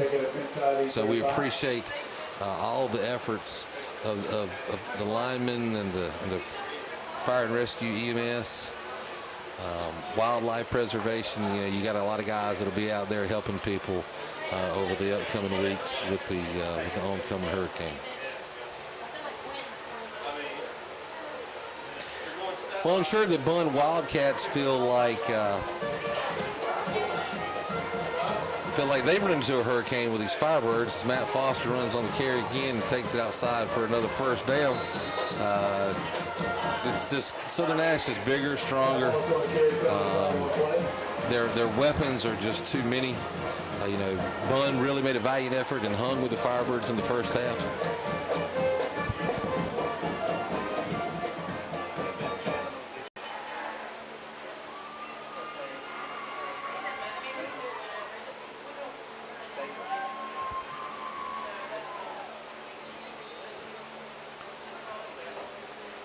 As Brent was saying, they hung up with us early in the first half, but as the second half continued, the Southern just kind of welled on them and extended their lead. So we'll run down to a minute to go in the game. So as I mentioned several times, our sponsor tonight, Oldham Motors, will be recognizing the big truck hit of the game, which, you know, we're trying to figure out different awards to give each week. It won't always maybe be the most valuable player on offense or defense or anything like that. We're trying to recognize as many of the boys as we can. So for the big truck hit of the game, we're giving that to Terrence Raspberry on the sack, on the big hit. Once again, he took probably as much punishment as he dished out on that play. So we're going to give that to Terrence Raspberry tonight and recognize him for the big truck hit of the day. As far as the Oldham Motors test drive of the day, the biggest play of the night, we're going to give that one to Jackson Vick on that big first down run. The impact that it had and the spark that it gave the offense. It was the longest run so far of the game. So Jackson Vick gets the Oldham Motors test drive run of the game. So congratulations, Jackson, on that award.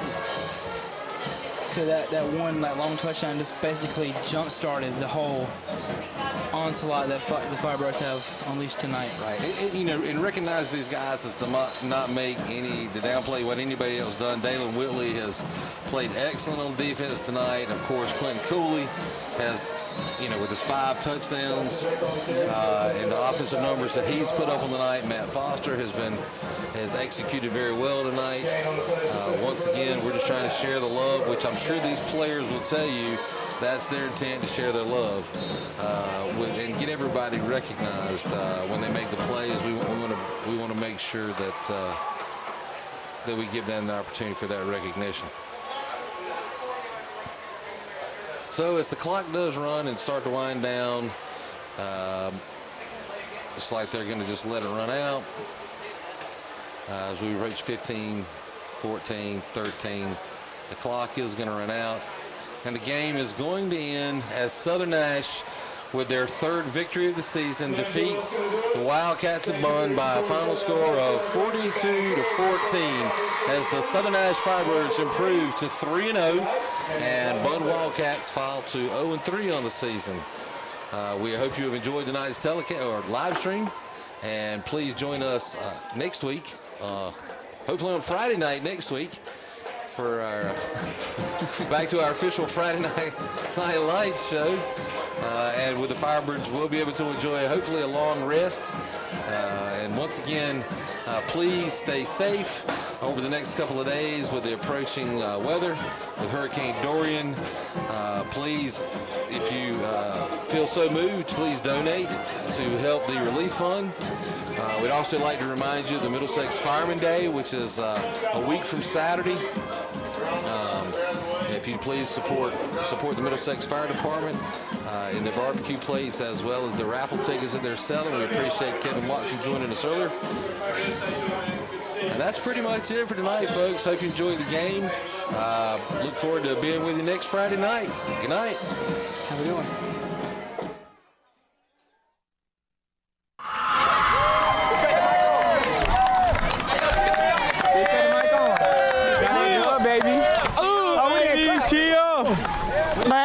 Easy, dog. Oh, Evacuate the building.